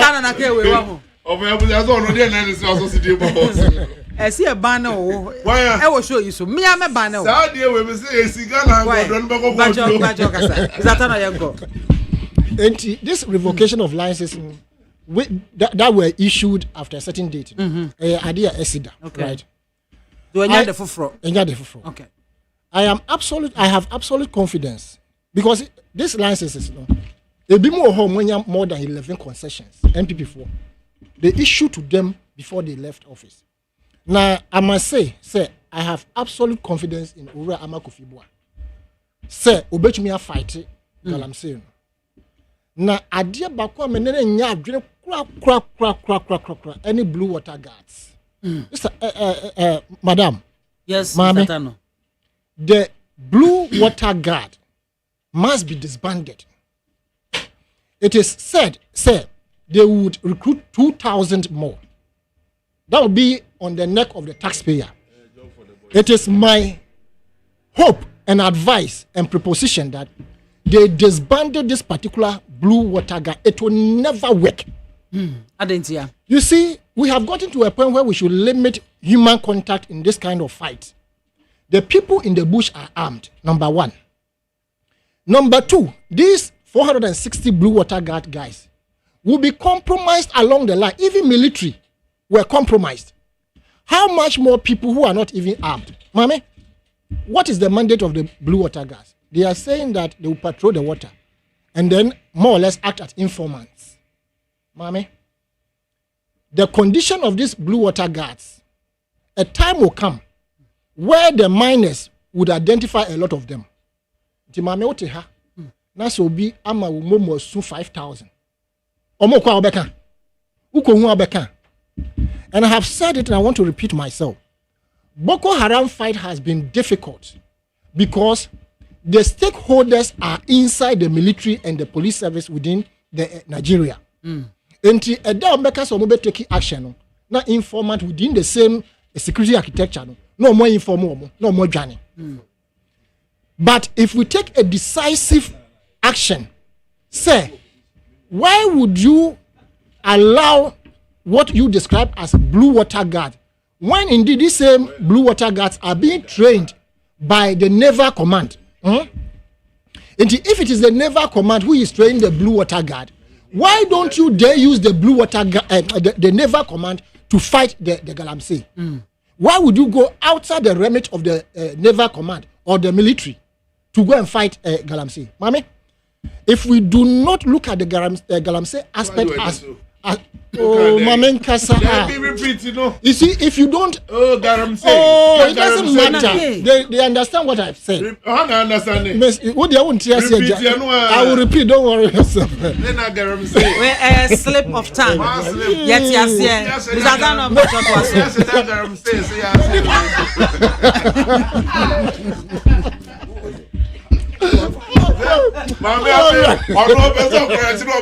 Me correct you.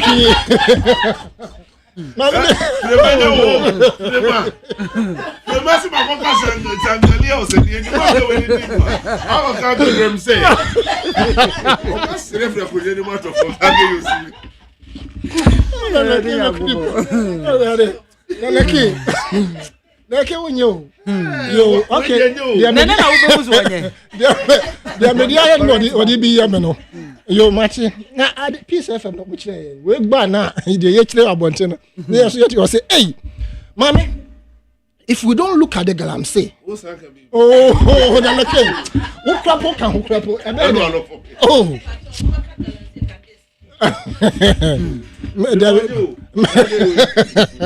One of my moves were well. Oh, Shadio, I don't know. Video, you are so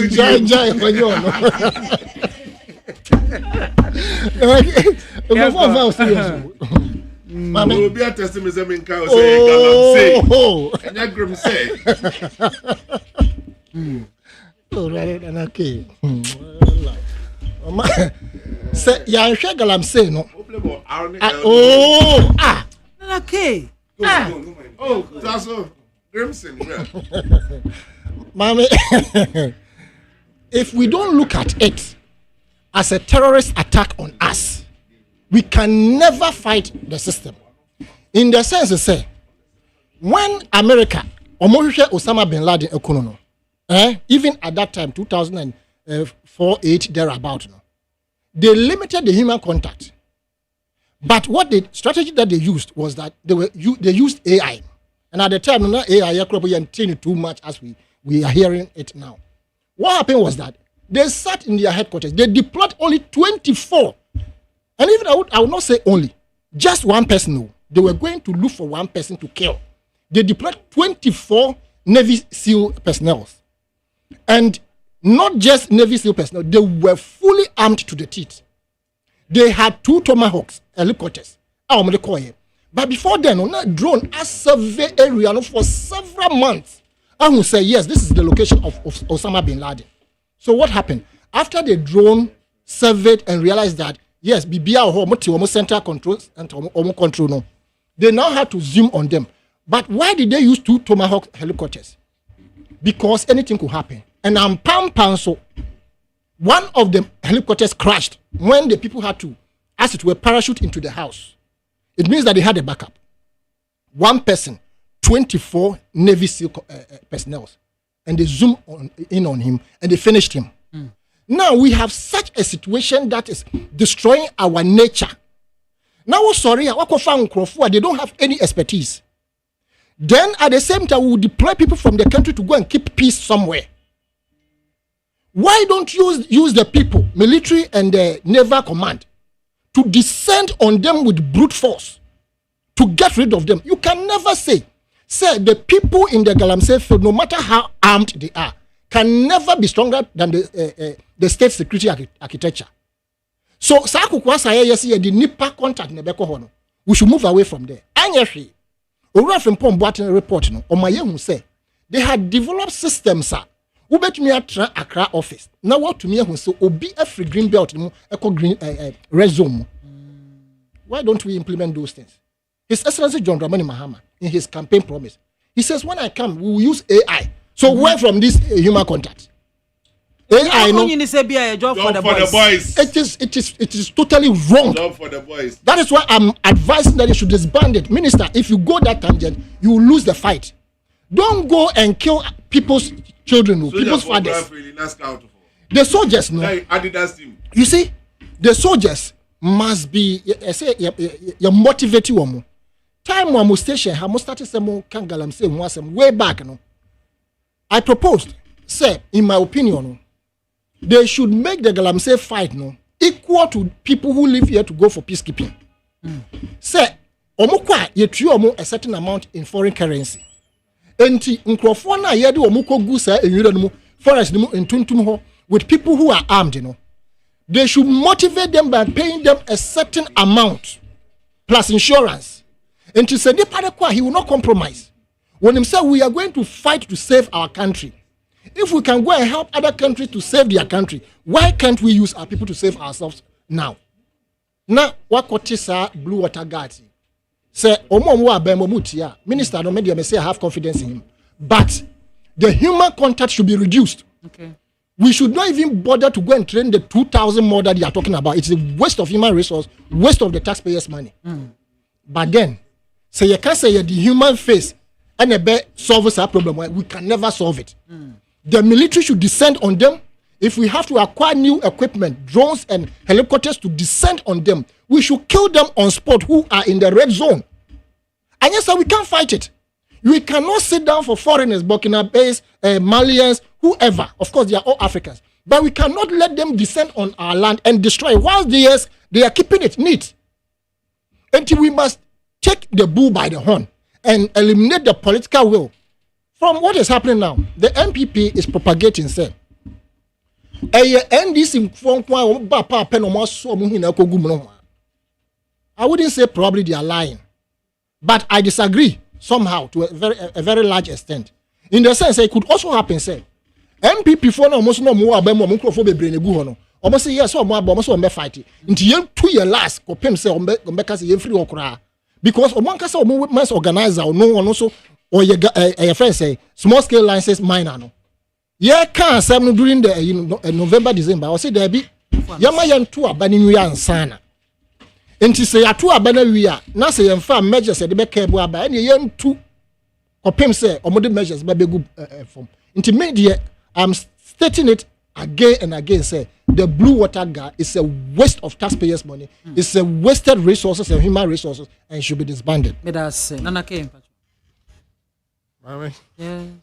The gram say I idea. Behene ya ka ho asem na ye pa what you say.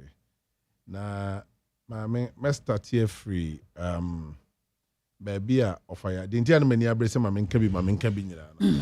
It is na ofaya sanita no e kasa about menim so na busa about Tiwa's appointment. I'm so na busa I say appointment and reassignment ni e ho sense. Mami already COPT wa ne letter na mampene de man no. Already.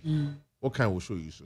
Go 40. Who said the presidency through a letter? No? Different from IGP, a damn Paris letter. No? Oh, and you were the secretary and Zaki on the other. You're releasing, no? You're not releasing, no? I don't crumple, Yacha Zaki, no? I didn't have a song. Mammy me kind, Mammy to a letter, no? Now me heard damn Paris, that's a cane and gassa. Don't be so better to make it. Or look at the Nesaki Pamono. Because, Mammy, who read just the third paragraph of the letter. No? His Excellency the President recognized and deeply appreciates your unwavering dedication, professionalism, and invaluable contribution to the nation. Mammy, what ye? Mem here on board no background say or Hamisram Fayopa. Now one can't contribution. Contribution, says one contribution. They say a contribution. Okay. A contribution away. A contribution. What kind of contribution? Contribution. That's what to be on my name. What can God say? I don't want to say. Romanian Casim said you say. Mammy? Yes. And to her letter now, Mampenia Trodia Mamma Mitiwano. Now read the believe. President wo gidie wo mamiti wemu expertise ekutane ninti and was one ordinary core interior ministry no onko boa honorable Muntaka na ko ho no. Na wan so confirm besu ana chishinga na besu ho. Eti kwa do bechi no ko yin confirm obechi no ndem nka kire no. Enti Mami, so me dem let ani me no na me analyze it. Ipo ni be na dampa ide ajo mama. Dampi dia no say. I won't carry me. What's the same? Mami, o pese. Pese o kai dampi letter. Oh. Let you for judge. I will tell the guy catch so me nim na me kai dampi letter be police for watch me. On gas e bia. Wo. On gas anti kan. So what would dampi letter no? Letter no dey kan ya say woni nyame nko, nyame dada na ono nam. Hey! Mami, on the more serious note. Mami Tiwa, she's happy where she is now. In fact, we report to Interior Ministry. Beautiful. I never know because what you mum. Okay. Yeah, no reality you know so say. Mampeni appointment in a reassignment no comes whereby mampeni who say expertise be a kutatiwa no. Ohia ne say obejoin Interior Minister no. Na waboa no in decision making. Nanka ura onim say Mami Tiwa say what the same position na ura you no dey ne kwa anypen. Yeah. I think CID. Okay, welfare, right? No, what I'm trying to say is what serve was our office in the pen. And no free ho. Research one. And no call you. It will buy the side about the same place, you know. And a man penny see there be my management when him dear Kutan and this. Young fanning call. Oh, shit, so her letter now, man penny to any dear. Me to me, I see it as promotion. And yet said the uncrophobic as a demotion near the other. And my milk say, and then the same Tiwa and then this if was a good for the bush and will you soon will promote and then mobile was a Tiwa, our expertise been to Muhiano. Nothing common day. That be my member say, I am very happy. What did you tell me? The police service is not a political institution. I have found this for whom. Akufo-Addo competent be Akufo-Addo will say police service and a political institution. It will with the expertise of Mami Tiwa. And what didn't call baby or betting me as some. A real children, and this is for super Akufo-Addo. I am happy. Send ne, was it Basasha Dens Womuno? Then the one also AU Mami Tiwa. And let me tell you, Mami, Asante Achimankas and your why in Shira. Say, we are Santa no news that you are no for Asante Achim. Or catch you. I don't know what you come. What will do when you who no expose? Oh, yes, Asante Achini. Are you? Also, one catch you. That's all now. What did you? I want to put in command. I bet na enti me de bia me ka majari wono atena Asante Achim pen. Ubusa na obeka kire o. Bra obo Asante Achim na pagya ne di na du ba bia waduri. Nyame adom ye wo bibia bi. Anyomtofo kukudam gu ho. Me bia so na me firi majari wono ye adwuma konongo. Majari ho na Virgin FM o. Eka ho. Virgin e ho na pagya na ne ye phone nyina white odi ti hei. A okodu land oba wan to hwe amere mi a me ne beka ho asem da achi. Enti mame de ye kan say bia no bi ani age se mampani John Dramani Mahama ehu enema pa e wo Mame Tiwa mu ye no bi de we know Tiwa we nhira ma o my Ghana wasom o my Ghana firi na koma mu wanya nyiyimu enti se ne mampani si na dwuma o ye na so ani na se wa promote ne de na ko Interior Ministry so onko support me offer o de se konkro muntaka Mubarak aka said they were winning na eye enigisem yebo Mame Tiwa aba so yenim say onwu yanim ase said the okobo ne homode ne mate se papers bi de ne ho nsem bebre na odi ochiri wo sawasa Mame no achia ne pa ochia ne pa kura na o ma na siwa nkanye ngonwa oben ahemfo na no ayi mframa enti ahemfo no do mbeka se wo sanyina mframa yi na ade namu woboa ogu anim ase keke ba ya no bi de me. For instance, me wo gidie kase say Interior Ministry de Mame Tiwa akono obeye adwuma amebe so Ghana fo nyina ani ene mampani no adwuma so nani ba be so Ghana fo nyina ani now Mame Galam say gather and sell wo de so fi asamantan fo into ti ase yi some ho no Galam say mo so mo start o mo hobi ene Mame ba bi edi fo nyina matu Galam say ho nyina wo na say ho de wako ukrom na nsai me si wo matu abeni nyina abeni nyina o main road ni so wonam kran Kumasi main road yi so woni MAAME BIAMAH krom asamatan foi ansa na bewura anyina mu no fufuo be man kwan no left be man kwan me see that yet won mu didi na dan nyina gyina gu yeso ometu ase nyina mamu so man catfish we kire ho ometu abesi catfish na ho enam si hin fa na baby ye akoi ya anya careful da odrum ya masante achimu akono ni odumasu onum de e na main road ni so na gyina gu ase nyina ometu galamsey hu na ye kwa akopa sojafo amoma beko galamsey ya feli police fo akọ ya feli national security de bobo afa de MAAME Adidas for ne do mokoko Marcelati Adidas for from minister krom graph was any constituency no elembele enipa 100 no mfa nyina elembele boys party boys ye mo job for the boys afa de kan wasomom so me whistle blowers so mo kwa fight galamsey so me whistle blowers and say hey even afa de enti o mo kote hin no mo blow whistle no MAAME sojafo edwane enkrofo ya omunni tie unim the friend tie no o de asamatan fo be nim de bo se me de David Gu e same David Gu Goliath no enu gro omunni bi na si dan no makọ fight galamsey fuyi afidie so na dan metina kan se me koya adwuma o bank bi na galamsey ya CB buy so mba baji loan na MAAME de me call mo site na me hwe tu a ye de boy ho ban akwan loan kura ya ma no na me ba be dan ka me da be cross tu we ya baji bisika ya ma no etu egu galamsey site wonye tukitu awu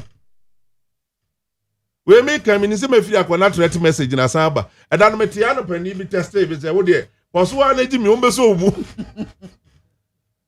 MAAME game na o mo bo no MAAME BIAMAH I swear when you am Jay am galamsey on the day galamsey for do mani simo so na mo mba be huma no anu mo nka ho asem biem wo so onu anu bebre ja ho asem ka ye ti o mo ka o every weekly basis journalist ka ho ahemfo ka ho asofo ka ho sojafo ka ho police fo ka ho MAAME ma this information owura tete onu ba bia wo bia ma tia wo MAAME enkrofo MAAME a very valid information about galamsey our western region more safe forest no and I'm call police headquarters mko hu owura tete onu am se mesere opani no anya IGP then opani say no information ekuta meni wa hwem enti wo hwem say nana we a very good information o information to the point say baby enkrofo ne ti nyina o mo de ka ho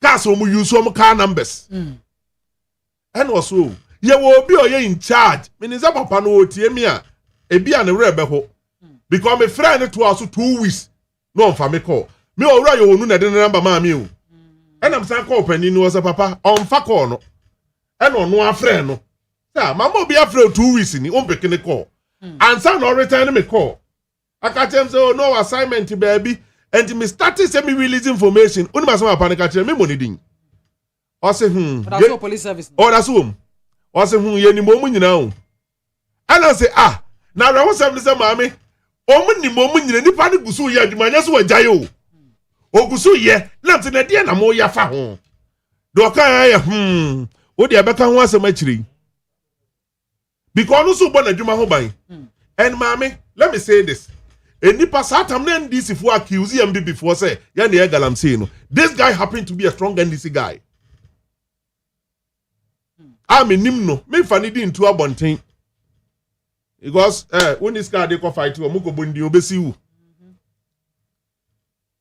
and then you know that's so yaduma o onya you he's still working community na him fu nyina adwuma o ye enso wo ye adwuma na obusa won say he fa na ye koyi police for anti-me nche no soldier for mukra body say so mukwa dwuma Tuesdays of I want to as soldier for the Tuesdays no be dwuma not Tuesdays na say mining sector na Tuesday market day ti mo ya dwuma ni nyina wi am ba beto mo ne maji musika na nkrofo na ba mo fie say mayen yes say dey from no mo fie say mayen wo ma ya bo mo ka say ti o mo ka so mo konkokokun no o mo kwaje say eno ni ama ne hunu enti ye say o ma ya etimu yi MAAME nyame anya wadom na on the foreign anya sem na ko police station You be jelly wo Ghanaian near the foreign, you ja foreign and the free. Won't you proman ya check galamsey for, yes, foreigners, a China for 4, Ghana for 8, Ghana for a jelly or China for a so my referee tells. Mammy want it. Omo am yasho. Also almost omo am yasho. Police if one so much she will move no. Omo wu. And how much I trade that to Mwasho? No, be why I say no. Omo ya Buddhist and then can't afford. Oh, I want it. Koto. And I call to the show when we I'm some evidence, bra. And I go to say, China for the home come Bakrum. Omo would damn make a joke plane. Yan she will be a. O my Timono. Arafo. Na me sramam penny. Coalition against Galamsey, media coalition against Galamsey. Mo convene and your friend say. Hey, Kanashigbe. I am so happy. Wakasa bim. Uni masimo kind. Wasi said the Mampeni John Mahama in opposition. Oba joining media coalition against Galamsey no. No more yet demonstrations say Mampeni Akufo-Addo and declare state of emergency no. 3 months in Aba ben we were trying then. We are expecting Mampeni John Dramani Mahama so declare state of emergency. And let me give him free advice. So person succeed. Mami yase konfu or say kurumbono or timbi. Menya konfu bone. Galamsey fight ni winia. Ebeboa minsumi ye pa. Because one thing I know about cancer. Mami bet me share after 20 years in being wedi. Ensu aye no mne de di dware nyina. Ye nyina ya cancer prone patients. O kan wo frema kan wo bi.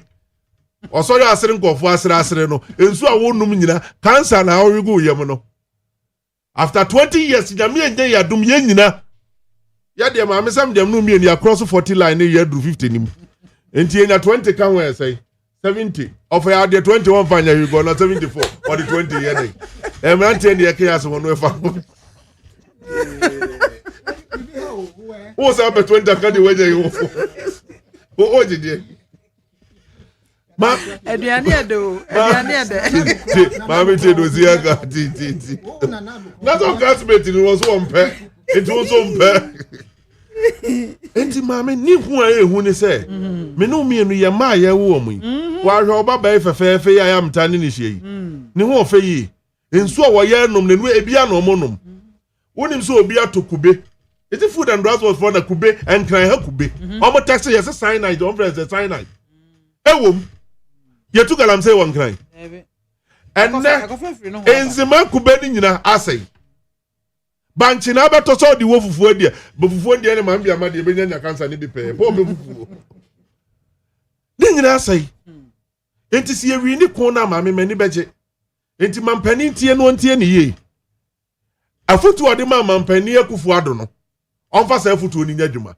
First, ose mampani nya dai. Won't declare state of emergency. It's the same crowd there west. Since Akwakubu ahenkoka asese NDC 40 say. Do mama wini say krimo bia mfa na so ne excavator mera site me adwuma no. 2024 election yenye declare ya no mko site. Omo ye adwuma. Ana onu ankasa mampani na ankasa koka kire omo ayache omo ne say so onye wini election obegya omo ayache om Galamsey ni nyina.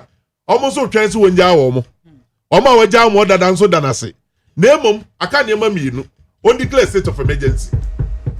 O declare we are maame CDS appointment no. On fa clause on to ho. See am 6 months. Se Ghana nsu ani antia.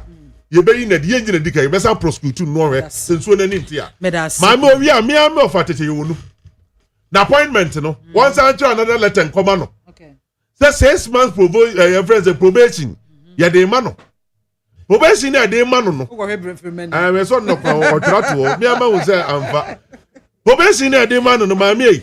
6 months. O man kambo man stop Galamsey a. Ono so ye be yi no. Air Force, Sea Force, whatever force, Navy fo nyina. O mu nyina appoint o mu nyina mfa cross into my appointment. Ye sensuo na ne ntia. Ya bedroom pempenso a. E o se e jaya krokro. Any democracy, ni human right, any human right na leg right, whatever right no. Ehu hia. Human right be any baby in America. Donald Trump opamu nipa. Human right fa ka omanu atum. Hekwan ye fa so che ebibifo e wa America mamu. Human right for no muni wo. Oma ka omanu atum. enti si yenso ye o man mu na maame ebe ye yi a mampani John Dramani Mahama me say where a free advice one declare state of emergency one for clause on two appointment security couples na appointment nyina one for clause on two ho see a more 6 months a free march e kokoprim September ye pese hu se yensuo nyina ni ate maame na nsɛ me fifa ma kopie Burkina Faso na me nam Ashanti bono edi kopie mu Savannah Northern region Upper East misafa mu Upper West kakra paga na maame wo hwɛ the black voter ne white voter no na minim ka sɛ Northern region wonyere tu galamsey wo ho maame ne wonyere o ma senso no o ma senso no. And you ask yourself, say, in the bedroom, Yankopon ho maame, cause all correct and so na was soro. And so be frema be babedu akoso mo dam no ni ate. Yankopon nim say ye ni expertise bia. Ye mo bosse. Ti se nsuo na tache ni ba bewura dam ni ma anu anu no. Ye beda sumu 100 years. Maame atache ngura mugura da sumu. Atache nyanko mukura nei. Papa be mu ne ete. Enti yesre. Mampani won sama wo kan ye no. Fire adwuma na de etoso ama me de situ na me twaso ne say me kokoo ne da so gudem 4 bags me choice friend kwabra minta kando number 1 finance minister o minister friend say me ba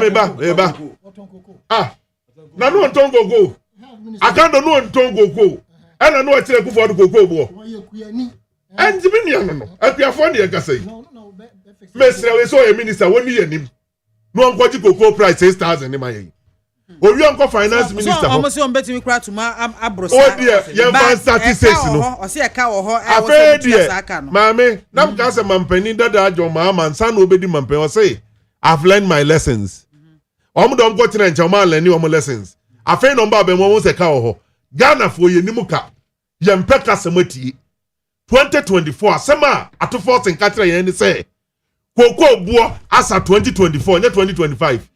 Supposed to be 6,000 Ghana cedi in 2024. E kakora na da ho. E na no mo kasa answer mo no. Medase. In 2020 we talk about the way na kan ba na mo and this for mo ya crop. Medase pe abusiafo ha ye de na ke anobesi wa ha mo say. And ya sanita not ya ka kire say. Oya campaign November 2024. Na kanini ho. Oh please. Any other bay? Ya dey na bay. Ya to bay. Ya 2024. Ya to bay we no. 2024 na ba dey 2 years. Mo ba ko this can say no. Cocoa beans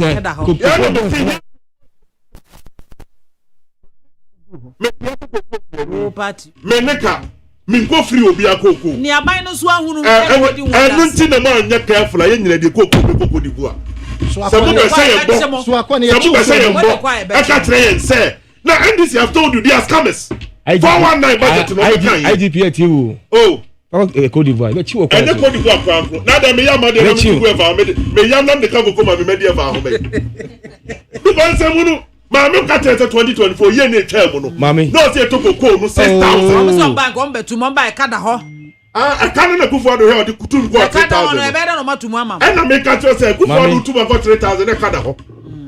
E na mo say 3,000 no tu mu ko ye no. Wo sisi yen. Enya me nko mami. E no na me ka say mo UTV. UTV music show ni me dey meeting the messages na kire wo. Me nya message from Papa constituency. The Chanchanta constituency events. Sansina he constituency. Body. Sana near dase. Yeah, Chanson to Muni by Yesu de egu ho. Obi so no dey 11 bars am dey open am so do o scam dey 4 pe. E be dey 15 bucks egu dem. Yeah, train 6,000. Na ya sanita no man fa ma ya ko e be bu obrum omre be ho. Yeah, 6,000. Obi am obi a. Ya be bu. Mami. Mami number 1. Me pese Ghana for nyina ntie. Onim, you spoke for 21 minutes. Many mu nyina na kan. Enipa me ensen ye o kan bi. Me 21 o kan play. Monsieur free me can 11 minutes. Alote. Mama back. Monsieur Ghana for say Oram Mahama. Oram, yes. Yeah, the 2 million man associated. No, Ghana for implement your kind. 6,000 cocoa 1 bag implement. Anikasai. Me say 6,000 on ho. I don't know say obon. One enough to force in and them. Kwa omo party for no. Wow, I know for me kwa ho. For party headquarters. Manikasai. And let them be next week. One for man to force in 1 year samba next week. I'm Manikasa. One for me says because police. Manikasa in your capacity as what? As your co-panelist. Me name say every afternoon, but I don't know where. If passes. Ufa. Radio sir, come once I'm when you. Yeah, me go to Mr. Ghana for say they should still have hope and confidence in NDC government. Now Ora Mahama will never sleep. Ora Mahama will never sleep on the fight against Galamsey. Like I told you, somewhere next week, I say next 2 weeks, near Ora Amakofibo and all the other things he will never disappoint Ghana or be fighting Galamsey, and we'll make sure that we will win the war against Galamsey. That's assurance. I made Ghana for. Now, mommy, sometimes you say you can't say ma. I think say we should take our time and listen. They be American time ora to forcing ni ora erikopoku. Eka issues about cocoa no. Omuka about that time no, the world price of cocoa. That's number one. Eka say na you formula bia e use e Ghana. Say you talk na say you make sure say 33% of the funds no beba government na niaka no varsity no akọ ekwaye for no. That's the cocoa farmers no. But MPP mo time no mo dane no emma governments 60 and over exactly. Like I say, if we in power anka we'll change it nanka they will get sick at that time no 60% would have been 6,000 to them. And ora rekopoku bedi Minister for Agriculture, waka say we'll go back to that formula. When we get to the point the season a year to cocoa no, we'll make sure say cocoa farmers benya more than 60% of the price no. Now government affected the trend. So who are only saying we have not gotten to that point. And our friends, number 3, there are a lot of challenges at the sector. I mean, we say ene cocoa board, eto cocoa beans, maybe 500,000 bags. Yeah, they have because we are owing. I promise say we will bring them about 250,000 bags as means of so there are challenges. Must say look at the debt over there, 32 billion. But they be now to and as for the 6,000, we will sell it at that price for you. But I say must say and we need to work hard to correct Nyaman Ecos. But I mean another thing sometimes you get me surprised when you say, nanaki. Those days, you know, say, or your body any anka farmer. I've never heard him say, cocoa farmer. Say, okra, cocoa bags, any beans. I'm surprised. Surprised. Me say, body now. Yes, cocoa de political experience. Propaganda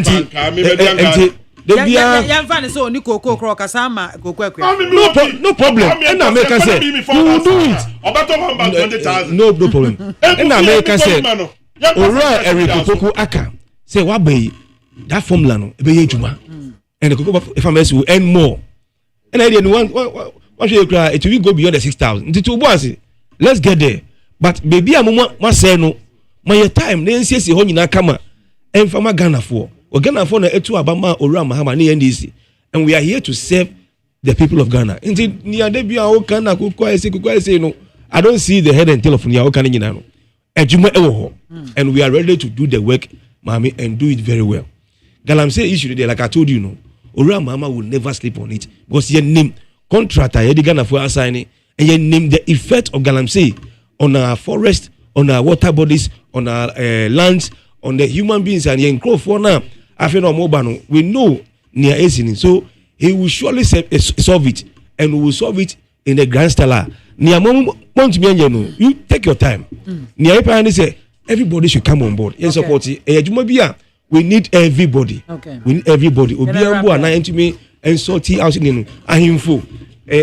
Sorry, paying for everybody must come on board for us to win this fight against Galamsey. And make and your terms, ni slogans, ni Galam stop, Vanguard, you know. Mommy, we will never finish. I bet your reporter, our own minister from within, like I said, office of the presidency, and the kingpin of Galamsey. Never. Government are paying for at the Jubilee House are also involved. Never. That will never happen. We will make sure we solve all this things. Just relax. Mr. Gano. Never pay immediate na kasa bampeni for nka ho. What minister say was status watch Galamsey for no. Order from above of frefre no. Man tia ben. Yan DC. MPP bet me order from above. I am for me. I am for your above. Order from above the infraction. I am for your above. Order from above. If you don't have office, one order from above. And you know, order from above, no. Above only a Jubilee House pay your own explanation when a good for the company. A good for the company of us. Maybe I was order from above. And then the order from above you are him for. But order can we come from a top church leader? It came from anywhere, and I make us say, but my point is, now, Mr. Tanon Bajo, wrap it up. Then be send you a message. Hey, Mr. Rapper. Young girl, that the topic na me pese ye de isa na pese meje ya first quick na me pese a quick comment on Addison home rating from him. Exactly. And it's you assume I see you better know what kind of topic. Mama, you two topics. Yeah, you know, now who are your topics? But they are not working now, heady. Make sure they how is that topic? Hey, so be how? Yo, Matthew. So what who knows who? Mr. Tano, I'm going on the microphone. Doom that. How are you there? Who named the walking? Where are with the walker? I'm the man. Hey, Nanake. Odame, I think so. Odame should research for us. I am telling you. As a parent, baby, didn't fa. Oh, I'm here in Abaso. My party for person, but need them the young profile. Mammy, yes. The raid in Addison's house. Maybe they should even end it. They should raid Nanado's house as well. They shouldn't stop at anything. Nothing should stop the security architecture in ensuring say nkrofo yesusu say omo bedi o manage room ye be wura obi ani fie in the sense say the ekoba any say it's kind of now it is alleged and assumed so omo wia no they couldn't take it to the banks and most of the monies are in their homes were in their homes, and I can assure you say most of them have started relocating their monies. Because Oman says, see, I'm baby a corner. A beer wouldn't name a die, a baby ready also. And for me, I support 100%. And people are talking about Jakpa. Say, I didn't in a Jakpa and a ready houses. Jakpa is at the National Security, and I say NIB, as operations director, and I'm as operations person. Oh, okay, cool. Jakpa works with the National Security. And I don't see anything wrong with Jakpa leading a team to raid somebody's house. Why must the house be raided? Mommy, did the Anipano esi omo kwan say omo ma? Mommy, and answer saying. The question you've asked, so maybe obi a disika. Why must their house be raided? Hey, Mommy, their houses must be raided in the sense. How meba Nipano what two kwan what to na and now we're journey and answer dian and now friend and abosu ma and now prove tintin. Why must their homes be raided? Mommy, Ye kwana mfa da nti ase kwana. Obi nkasa sabe boni a omadi no, omo fo mo enko. Mame. I don't know Jack Power more fee. I don't know what more fee. I don't know what me fee. A information gathering. E what your mo hu, e what your mo ate. Information intelligence Bank of Ghana secret could add this fee. And I came and kasa. What is here? Ya $1 million. Man, you see, Mame, security architecture, they act on information, tip-offs. Say, the citizens, they are nothing. Okay. Into information, they say police force, apart from Atadiana Shomono, you know, the same thing. The only thing that is aiding them, I because the definition of policing, and they say, yeah, more information, Tina to me. Any lead on behalf of the state or the citizens. Okay. And he said, yet your memoha for the whole of these decades are fear yabedri.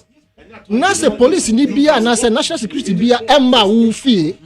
No more choose one person, two people, no more fear. Mommy, we have no basis of asking them their right of going into those houses. And your mind no more boy a home and your mind no more person. Omo ye normal actually taxpayer omo ebehwehwe ediamaye there's nothing wrong.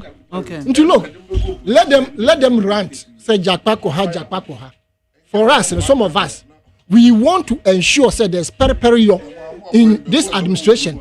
Yeah, per se people will be brought to book accountability for the harm they have caused the economy. And we know for a fact, and so say some of them have monies in their bankers. Anya hwekurapo no ye ho bi anya hwekurapo no obi nso a na woton contractor ye di na asema ye de yensa to ne sika so no bank no ye yi tablo no fi so na ofa kire yi ho am na bo alma yi sika ni nyina we mo nyina ye jagu ho.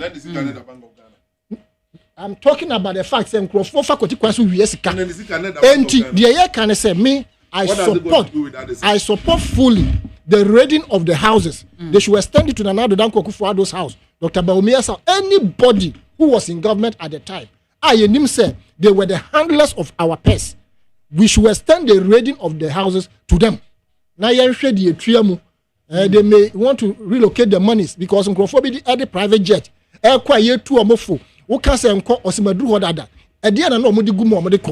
These things must be investigated. And so for me, I support it 100%. Jakpan Koso, we support him fully. The secret, or more information, so no. Mama Min can be, and son of baby. My Mrs. Leda partner send the buyer. It was only case a several another prominent. This is the first time I'm saying it on this on any platform. You got to tell you, Mammy be wo my na ye bet to me say odaso te ase. Na me describe a TFO behunti. We superly prominent. Superly prominent. Ne baba ene made bi mote. The omori yes si da pa no. Omo ye no the same thing. Esika no mo yi boom boom boom. E no ne maame. Omo tum ne ka no mo de call police station. Omo de call police station. Nipa no in charge ne ka kire say maame we status in Ghana as the sorry you status in Ghana as the first so would di agro na same way e pia bonten wo wu maame no ye your friend say ne ba no ye na dwo sanka but no ne maame na mpre ye nto aso na ne maame ne frɛ higher authority say asam na me de aba mo aka kire asem ndi no and asem mo hwehwɛ mo maame no advice I wouldn't pay the mammy, I will pursue a red case. No, and now, when you know, Fred, Abrante say, Bo, was it, or better was so, Timontoaso. Wouldn't my dear save you, no? So now, my Mrs. Sidada Paso, Nadia Nako, my yaman, the same advice. No, went to you. And I went to you. Into the idea the part just say, Wom. Abrante into honor. Mammy, I fed your far friend, and you can't show. The patch assembly your trust. Sankanya, my Mrs. Sidada Panasama. And another scandal be and can you bet 2 or memo hand and can you scandal it one. You understand? And Yesika Shankrofofie. Yesika Shankrofofie. So the security architecture has the right to invade, to raid in people they suspect to be corporate. You already you call it who here. Bibi afa obi nku obi man handle obi. As simple as that. Information ya ba na ya behwehwe mu se no kra. Simple. And for me I support Jackpa and his team. That's say. Nana ke mpacho. Amen. I'm not surprised of our senator opposition. Na onye nipa hia. Ye twa otikuru obeka so mo ye twa otini di bem. Yenkum. But he's the same person. I want to condemn Rambo style of governance. Meaning, condemn in many ways. Mommy, I will not sit here and tell you, say, Ura Addison, where the Bonia, my infani in Amerano. Men Casada. But ye GD is a mammy. Dear ye, Emra. Mammy, a quiet fast, reading if you Emra. Because I'm cooking for at a fear. CCTV camera, a capture munti. Who rather this if you are destroying the CCTV camera? Mo condemn no. Because moon per se be captured. So moon inside the moye na the pa. E didn't na mo say CCTV. Moon per se footage is BP. Na ahomete. The mom is true. They say, I'm telling DC one thing. E mere hui yeninka so. Ne sana omu chano. They should be mindful. Because the same measurement, Bibia Nyeya, so fire senator no yamo appointment to a buying with him. No nimo wakuma mu say one for mine one city. Near be say ufi name. Now for a investigation now for you say one factory. Even I'm coming. Footage is way. Now they won't go to my own thing. And that's script for now admit to say Oma 2. Yes. And Oma they display footage. And there are pictures. Mommy, pictures about Montaigne pictures when they were entering. Coffee and the first thing they did, me wrap up on the day. And I make catch of CCTV, maybe will be on fee. And Sana bet me a call baby a system this year. I just went to me a baby and the panatros a system this year. Who go in a camera back capture? What do you say? And they then a fair to me and a fake camera this is easy. Oh, mammy, come as some more custom ye didn't you. Mammy, Addison say you're to the CCTV. His system nanga si yetu diko. Muntu. Mo pekra mu wi mu kum Ghana fo nyina. Yetu ni CCTV system ne de ko. Simply because say I capture microphobia. I don't have a problem. Mami, I don't have any problem. But mami Mr. Senami kasem we. Okay, 1979. Rollins Fair School attempt at one succeed, you know. Basa by no tia kunya so started so fighting Rollins, ye trade Rollins no. Ye ko na kuna do agima fee. Omo koduru ho no ma me ni busa omo say. Mo search warrant no e wo hen. Because omo nkuta binti soldier fo na kuta tu. Empo sata ma na tu abayagu. Ya destroy constitution, emre bia nya dwuma no. Soldier fo ne call back, omo jama me ne ho. E call back to court. E ko je warrant and the back. Search if your man will man temper anything. They didn't destroy anything. Yam fashi. Mommy, me come any budget. See a day Addison Ako court. Near Catcher court to say, yes, suspecting way. Now this actual statement on it. Near you shame near who's Addison before. Near see a nunti young such Addison fee. Hold on, please. Yes, mommy, yanko search Addison fee. Yanko search ni mommy fee. Yanko search ni papa fee. Yanko search na kunta fee. Wa we na down for so yam search fee and ka ho any problem. But you see, a saboni na ye twa no. Mama yenya careful, please. E sana ye twa no. Mommy, me feel say dem di kan no. Addison did born in a marana so me try and defend it. And I'm not defending Addison. Okay. My point is that Mami, the trauma would be become with that kind of guns.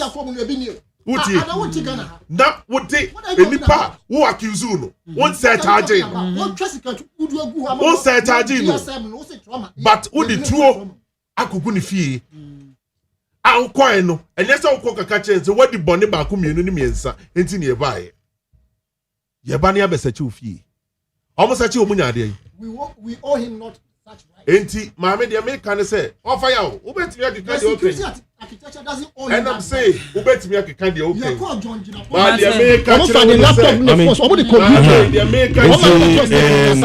The issue of already in fear. Already in fear. Mami, let's put some facts. Let's put some facts on the table. Already in fear. Yes, already in fear. Already Japan in Krofoko, no mukra search warrant. They were mandated to go there. Deputy Minister for Justice and Attorney General. I can't watch him. Say the Attorney General is the lawyer and for they the went there legally. For the yes, is a lawyer for the government institutions, in the national security, police, whatever. Anything you need to do must be done through the Attorney General's office. Concerning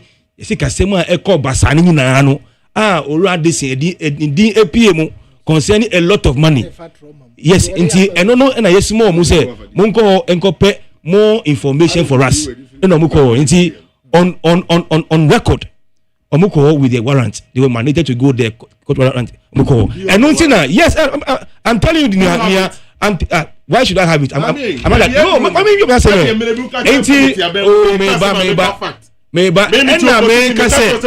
minister, the deputy minister of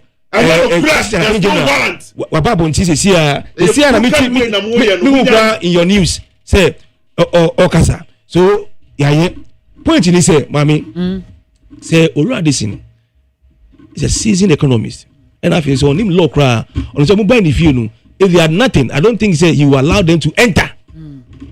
Oh, but you allow them to enter because the cat and each year, at the end of the day, no. Omako back.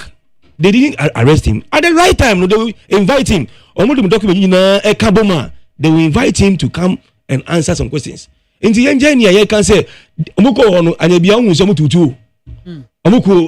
like, was somebody shot or killed at the place? Nothing of all the things I'm looking in. And I can't police for and answer military about with you to they are traumatized. And I will come with the year will be there. Somebody not on the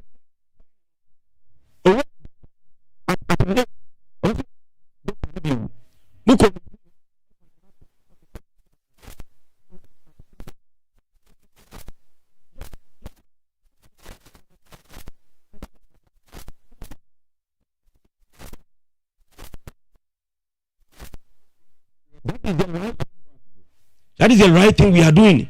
That is the right thing. Because they have the document, whatever that permit them to go there. No, okay. Say already sin feel say ya beni fie omukorant no. He knows the law.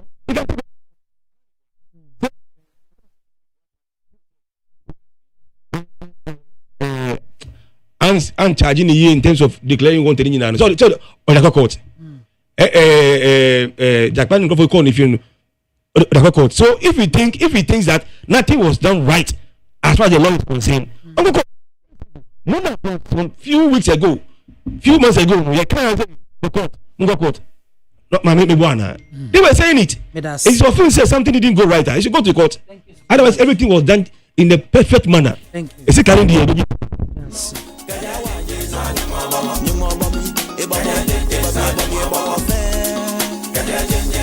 I was here for honey. The discussions in your demo ABC. Yeah, me telephone lines tonight for the last time. Now, Mumre Muna Yankoya name. Hello, good afternoon. Hey. Hello, good afternoon. Bacho didn't baby African. Yeah, Dr. Yo, Bacho it you.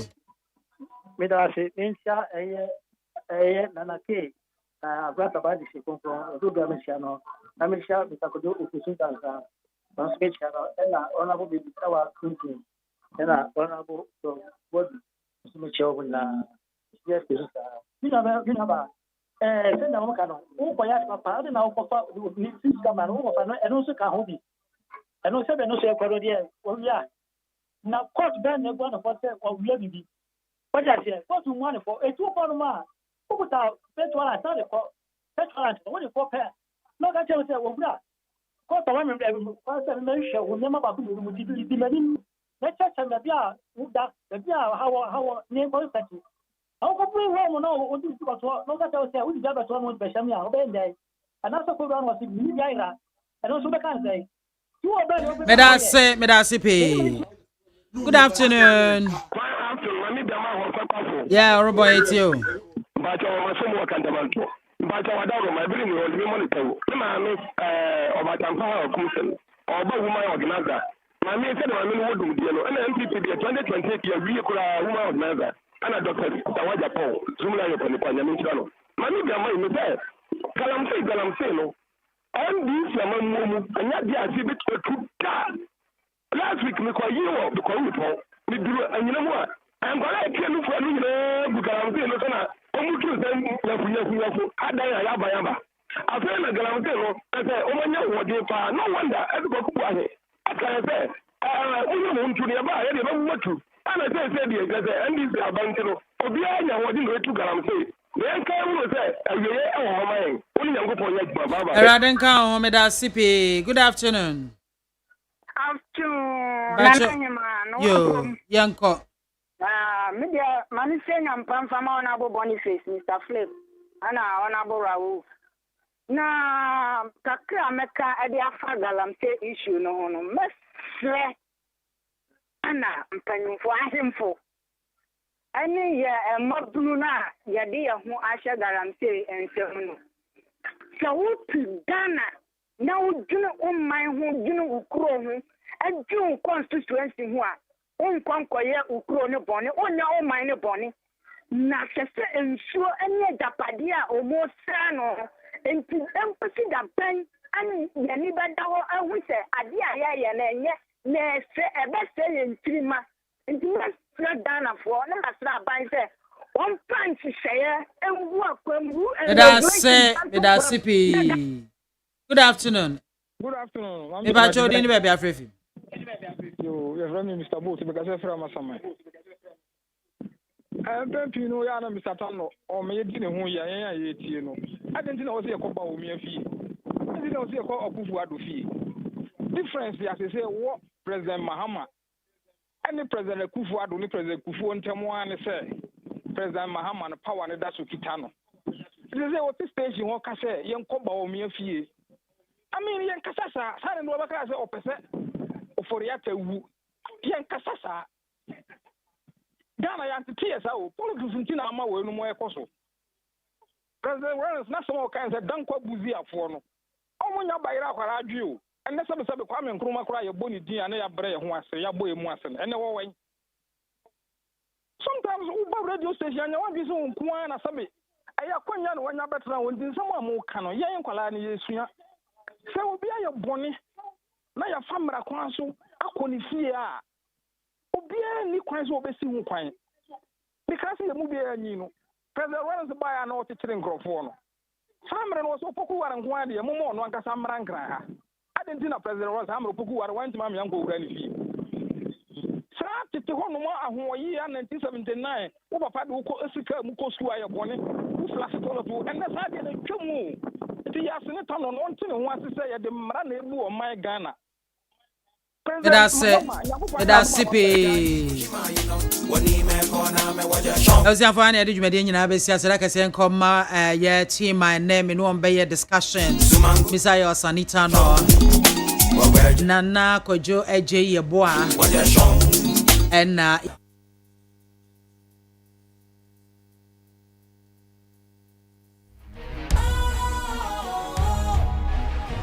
What's cool, fresh and trendy with a new look?